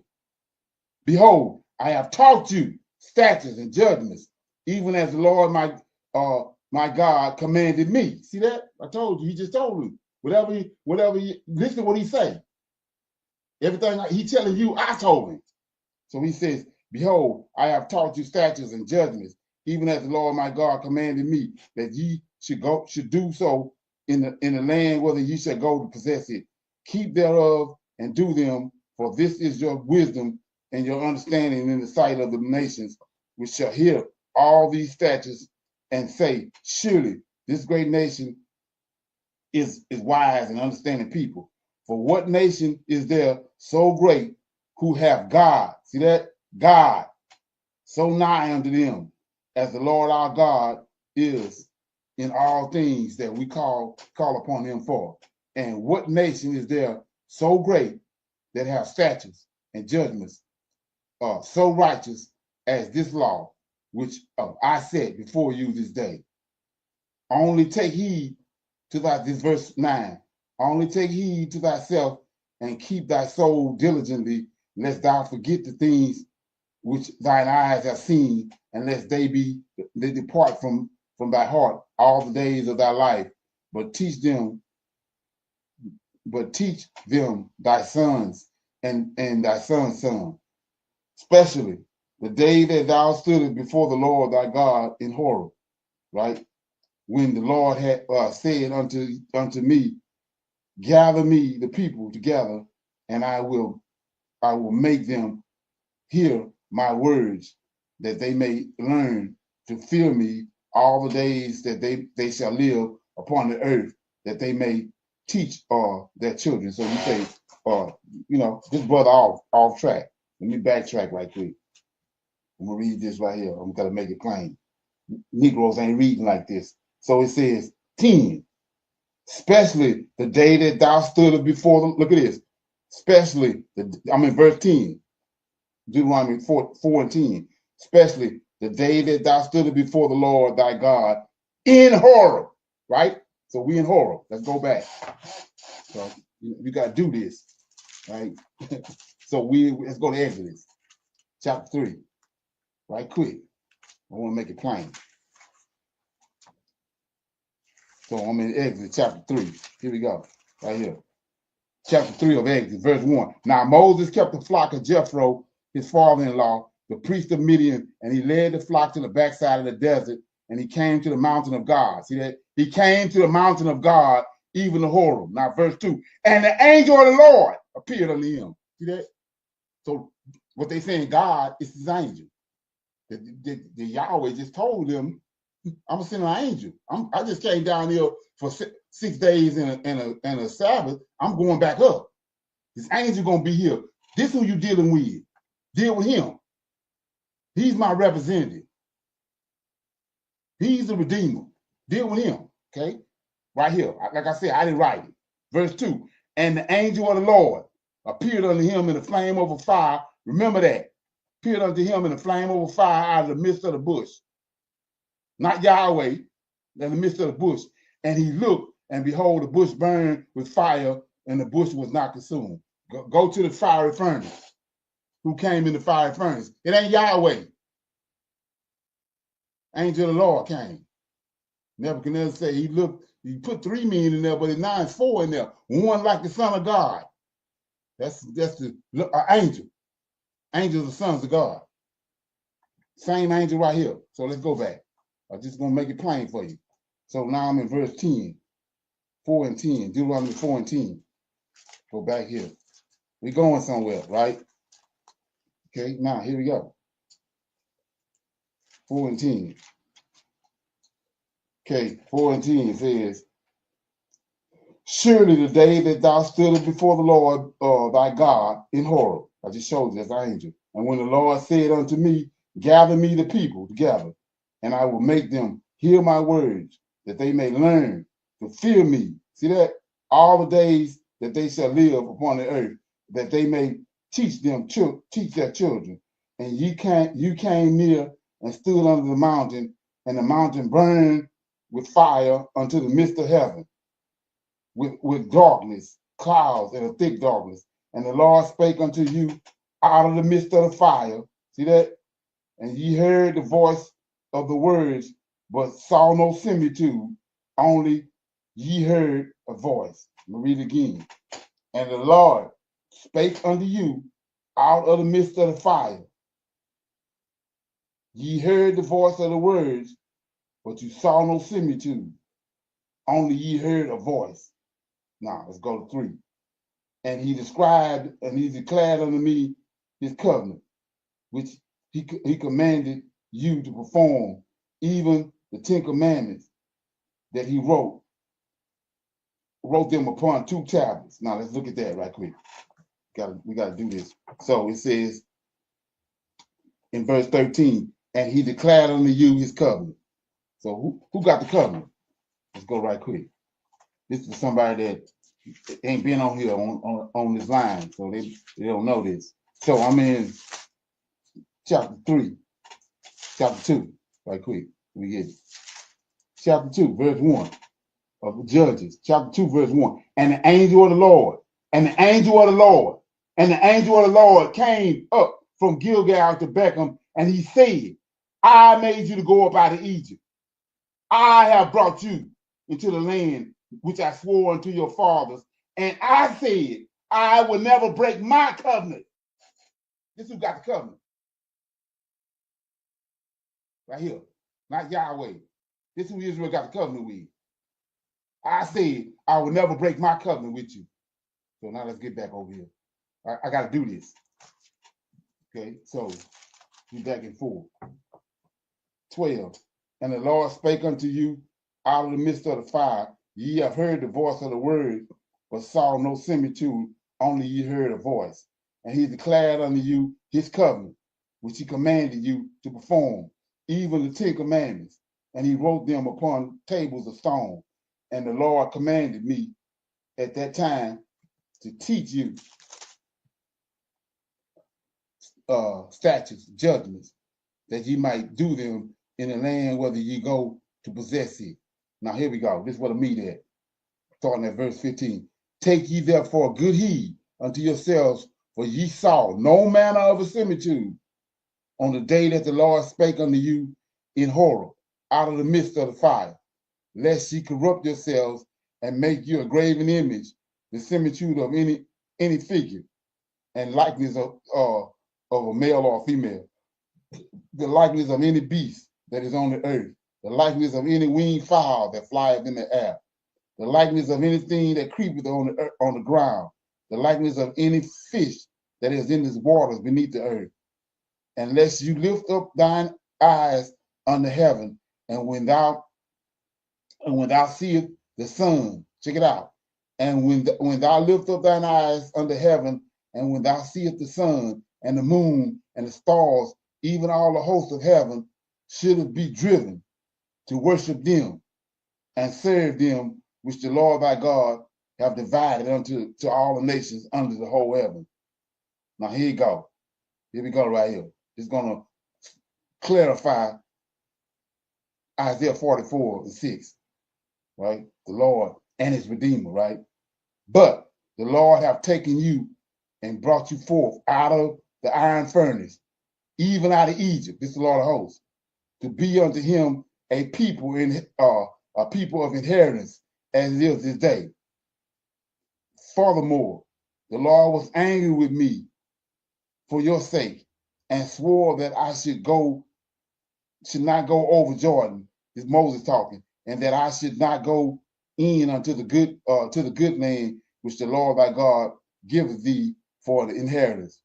But I must die in this land. I must not go over Jordan, but ye shall go over and possess that good land. Take heed unto yourselves, lest ye forget the covenant of the Lord. See that? We know who got the covenant. The angel of the Lord, your God, which he made with you, and make you a graven image, or the likeness of anything which the Lord thy God have forbidden thee. Now here you go, 24. For the Lord thy God is a consuming fire. Check it out. The Lord thy God is a consuming fire, a jealous God. When thou shalt begat children and children's children, and ye shall have remained long in the land, and shall corrupt yourselves and make a graven image or a likeness of anything, or he shall do evil in the sight of the Lord thy God to provoke him to anger. Now here you go, right here. I call upon heaven and earth to witness against you this day, that ye shall soon utterly perish from off the land whither thou goest over Jordan to possess it. Ye shall not prolong your days upon it, right, but shall surely be destroyed. And the Lord shall scatter you among the nations, and ye shall be left few in number among the heathens, whether the Lord thy God lead you. That's where we at now, right? 28. And there ye shall serve other gods. See that? Not him. We over here, we serving other gods. There ye shall serve other gods, the work of man's hands, wood and stone, which neither see, nor hear, nor eat, nor smell. But if from thence thou shalt seek, here you go. That's what we're doing now. But if thou from thence shalt seek the Lord thy God, thou shalt find him. Here you go. If thou seek him with all thy heart and with all thy soul. Now here you go. Here go your answer. 30. When thou art in the tribulation, that's where we at, the tribulation, contrary to what they told you. And all these things are come upon thee, even in the latter days, if thou turn to the Lord thy God, and shall be obedient unto him. I just told you, he told him, listen to the angel, obey his voice, right? And unto his voice. For the Lord thy God is a merciful God. He will not forget, he will not forget thee, neither destroy thee, nor forget the covenant of thy fathers, which he swore unto them. For ask now of the days that are past, which are before thee, since the day that God created man upon the earth, and ask from one side of heaven unto the other, whether there have been any such thing as the great thing is, or have been heard like. Did ever a people hear? Check it out. This is what AJ be talking about right here. Say, did ever a people hear the voice of God speaking out of the midst of a fire, as thou hast heard, and live? So let's clarify it. So we see in Deuteronomy, Exodus chapter 3, Michael is the one. He landed on a bush. He's a consuming fire. He's a consuming fire. Then Yahweh that's in heaven spoke through him. Both of them there. He's speaking. He's in heaven. He's speaking through Michael to Moses in the bush. So let's keep going. And did ever people hear right here? Did ever people hear the voice of God speaking out of the fire, out of the midst of the fire, and thou heard and lived? Only reason they lived because he ain't there. He's speaking through Michael. And they heard what he was saying, and they lived. Now watch this. Or have God say to go and take him a nation from the midst of another nation by temptation, by signs, by wonders, and by war, and by a mighty hand, and by a stretched out arm, and by a great terror, and according to all that the Lord your God did for you in Egypt before your eyes. Unto thee it will show. Here we go right here. Unto thee it will show that ye might have known that the Lord, he is God. Check it out. He is God. There's none else besides him. Now watch who he is. Out of heaven, he made thee to hear his voice. That's Yahweh. Out of heaven, he made thee to hear thy voice, that he might instruct thee. And upon the earth, he showed thee that great fire. There you go. That's Deuteronomy chapter 44 and 6. Both of them. Let me read it again. Out of heaven, he made thee to hear his voice, that he might instruct thee. And upon the earth, he showed thee his great fire. And thou heardest his words out of the midst of the fire. There it is. Okay? And said, and because he loved thy fathers, therefore he chose their seed after them and brought thee out in his sight with his mighty power out of Egypt. So what is his mighty power? Yahweh mighty power. Michael. Now 38. To drive out nations from before thee, greater and mightier than thou art. To bring thee into to give thee their land for an inheritance, as it is this day. Now here you go again. Second witness. Know therefore this day, and consider it in thy heart, that the Lord, he is God in heaven, above, and upon the earth. See that? There's none else. They go both of them again. Let me read it again. Know therefore this day, and consider it in thine heart, that the Lord, he is God in heaven, above, and upon the earth, beneath, there's none else. They go both of them again. And you say, what you talking about? Let's go one more place. Be another example. Okay? This is what you got to recalibrate. So anyway, look at this. I'm in Exodus right quick. You say, well, what you talking about, brother? Let's go right here. Look at this. Right quick. Let me get it. This a pillar of fire, right? When they came out of Egypt. 17. And it came to pass when the Pharaoh had let the people go, that God led them not through the way of the land of the Philistines although that was near. For God said, lest peradventure the people repent when they see war, that they return to Egypt. But God, look at this, but God led the people about through the way of the wilderness of the Red Sea, and the children of Israel went up harnessed out of the land of Egypt. And Moses took the bones of Joseph with him, for he had straightway sworn children of Israel, saying, God is surely visit you, and ye shall carry up my bones away hence with you. And they took their journey from Sikloth and encamped at Etham in the edge of the wilderness. And now here we go. And the Lord went before them by day in the pillar of a cloud, and he led them by the way, and by night in a pillar of fire. There they go again, to give them light, right? And to go by day and by night, both of them. They one and the same. This is where they get it from with JC. There it is. Okay, let that firmate. Let me read it again over here. Verse 36 in Deuteronomy chapter 4, 36. The Lord, almost 35. Unto thee it was showed, talking to our forefathers, unto thee it was showed that thou mayest know that the Lord, he is God. See that? That's why it's saying this. There is none else besides him. Out of heaven he made thee to hear his voice, that he may instruct thee. And upon the earth he showed thee this great fire. And thou heard of his words, and out of the midst thereof the fire. And once you get the revelation on that, everywhere you go, you're going to see that. That's what's going on. That's what they didn't denigrate. The understanding of the Most High. Don't get no plainer than that. And like I said, you can do with it what you want.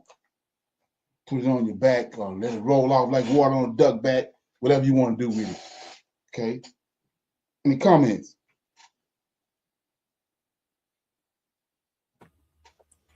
Shalom, brother Leonard. You made it pretty clear with all those precepts. But once I was shown, I will say, sir, once you showed me that, then I can't help but see the Lord of hosts all throughout the Old Testament. Oh yeah, there it is. They work simultaneously. It's one and the same, but it's the way he created this angel that's like him. And then once you see that, what he just showed them, it was showed our forefathers. And then you go back to the beginning in the creation, you see it. Then you see it. Like, let's look at it right quick. You see it again right here. He says, right here, let's look at it.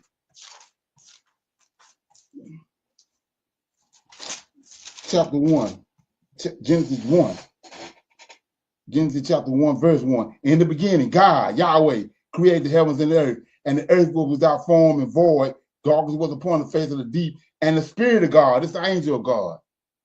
Angel of God moved upon the water. They go both of them again. They working simultaneously. So when you go to 44 and 6, he tell you, I'm the king and my redeemer, the Lord of hosts. I'm the first and the last. That's both of them. That's how you got to rightly divide that. And that's what these nut buckets have done to us. And then you see it all through the scriptures. And they done discombobulated over there when they brought JC on the scene. Like I said, what they use with typology. Talking about he got the Father name in him. When he just told you who got his name in him. He told us that in Exodus 23 and 20. This angel got his name in him. From the very beginning.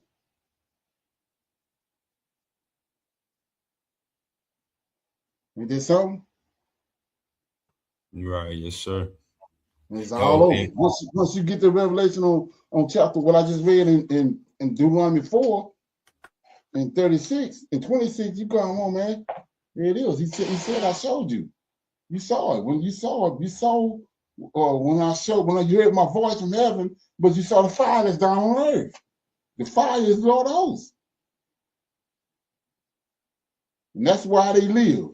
They heard his voice and live. Because they heard Yahweh's voice But Michael was the one on earth.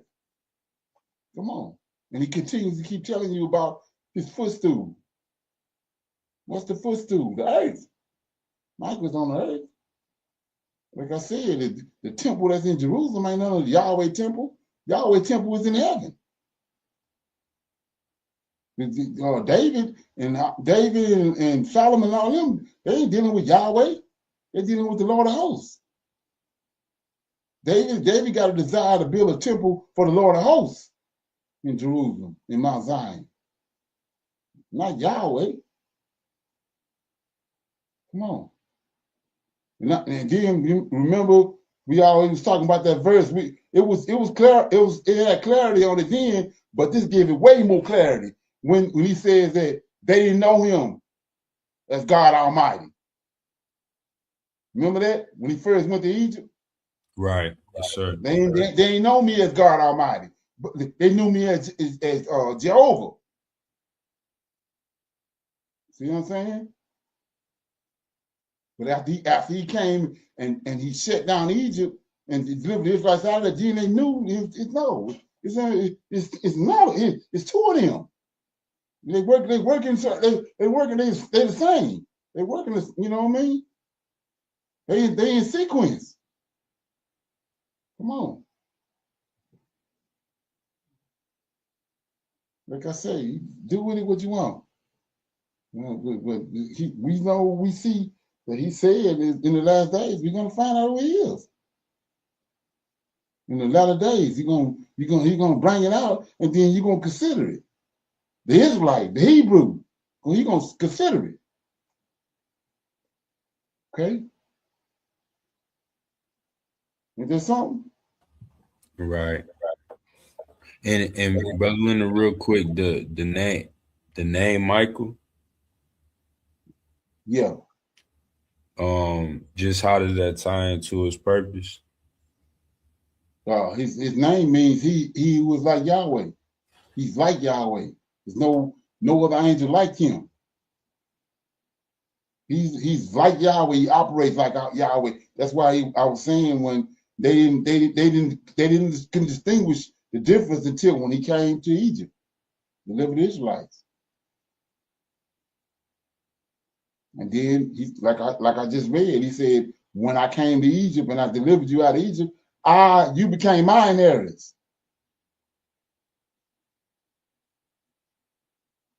And Yahweh can't come down here. He's a consuming fire. He's gonna burn you up. You can't deal with you. So in the very beginning, before we did anything, he created him. That's who dealing with his creation. And you say, well, what are you talking about?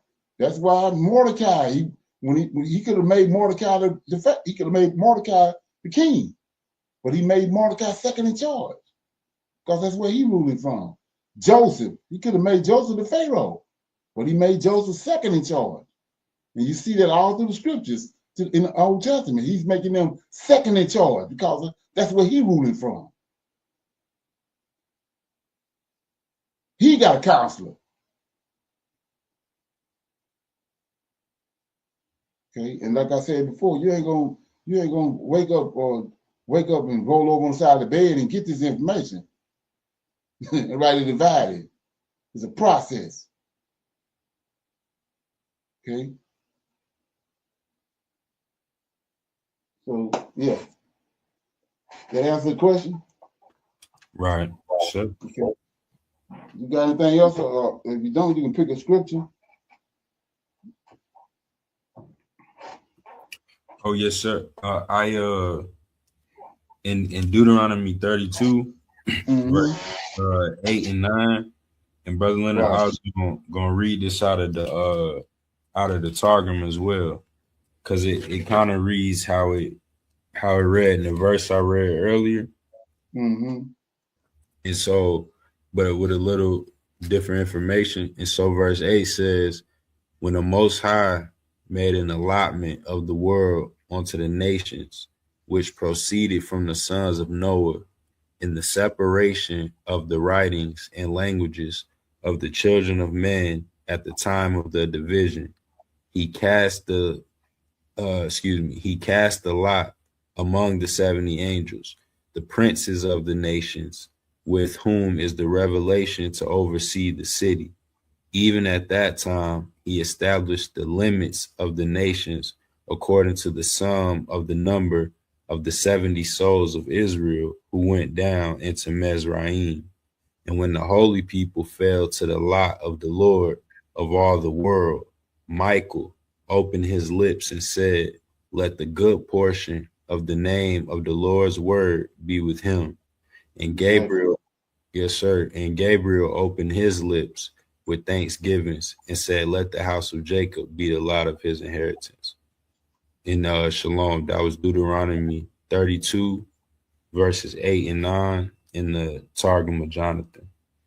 Exactly, right. So you can see, like I said before, they didn't alter everything, but now we in the last days, everything is being, the Lord of hosts is bringing everything to the right knowledge. Okay, let me read this right quick. This is about the covenant. They big on this JC, the blood of the covenant, right? Let me read this right quick. And then we'll go. Matter of fact, this will be the scripture right here that I'm gonna read for picking the scripture. I'm in Exodus. Okay, chapter 24.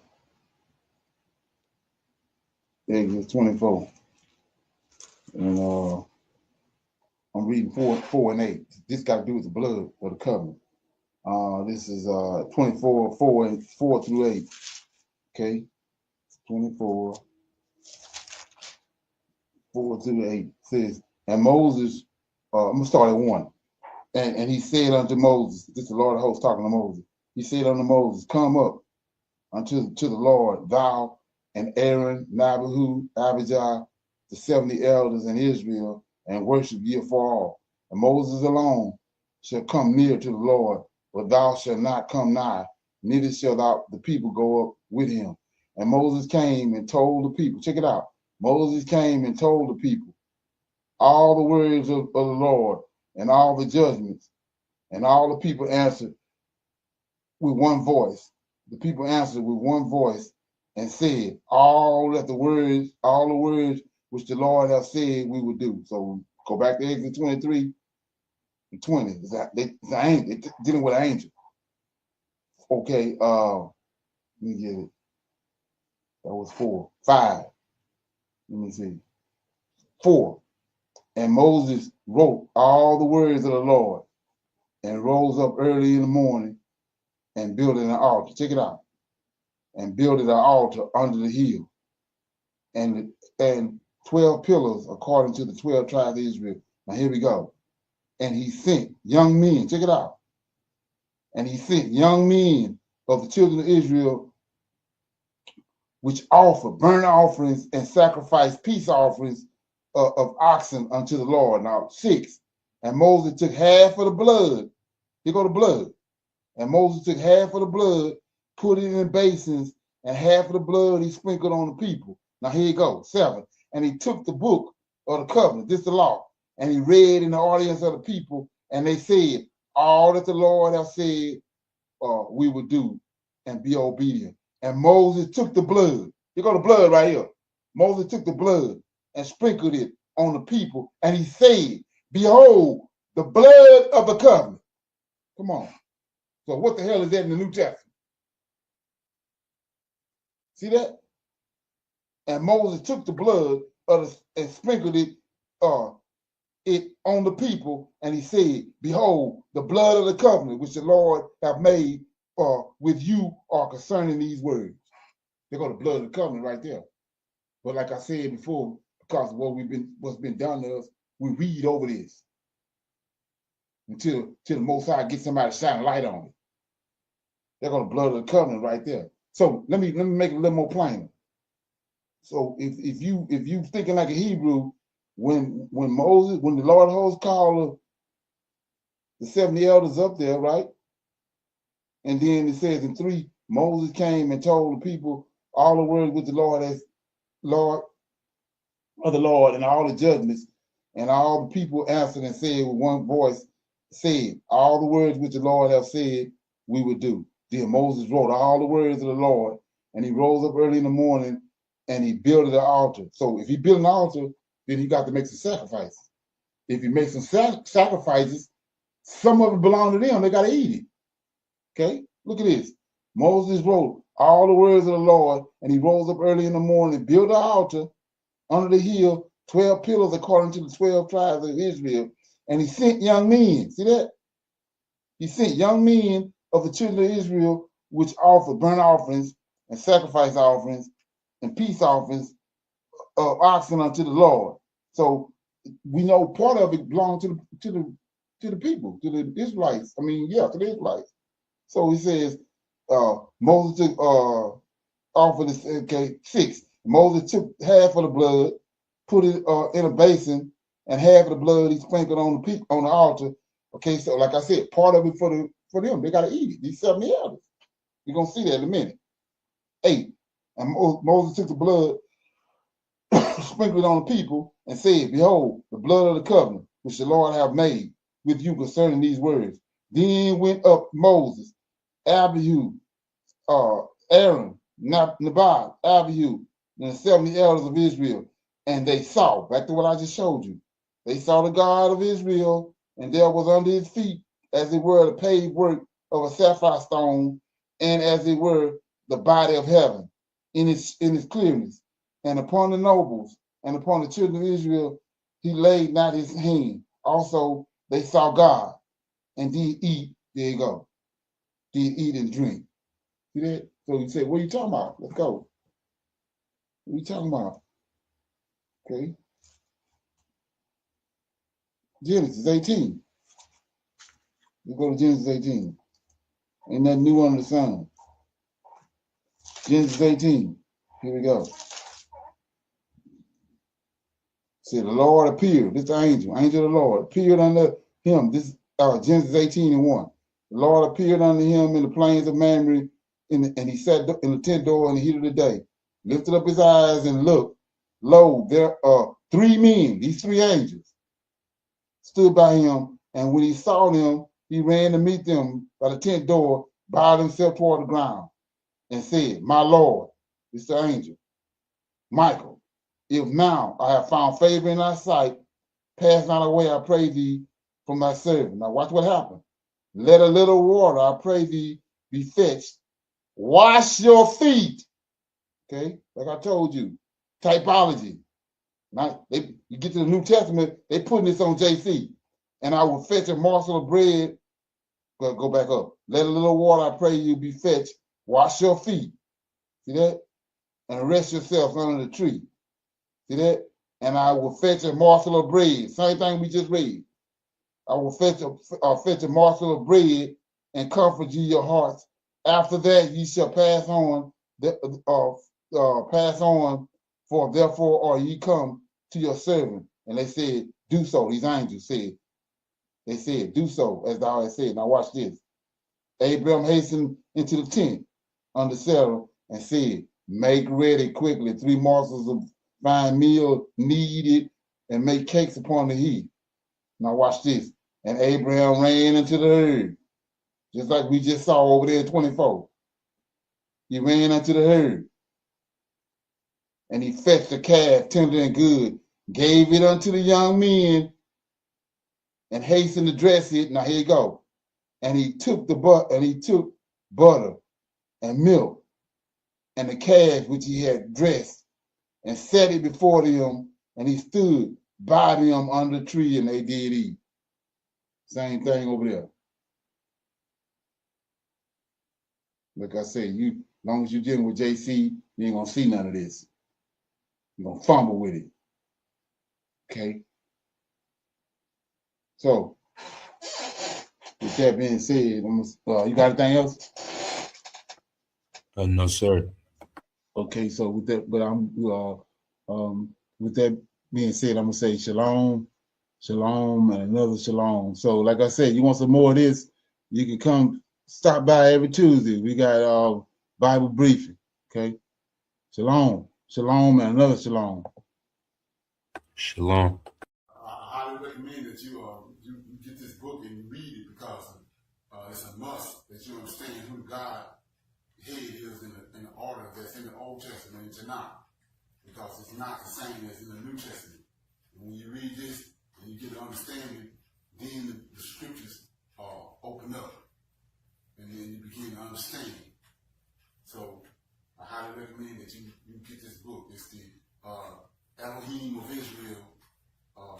And it's a breakdown on the word Elohim and who the God of Israel is and the Godhead.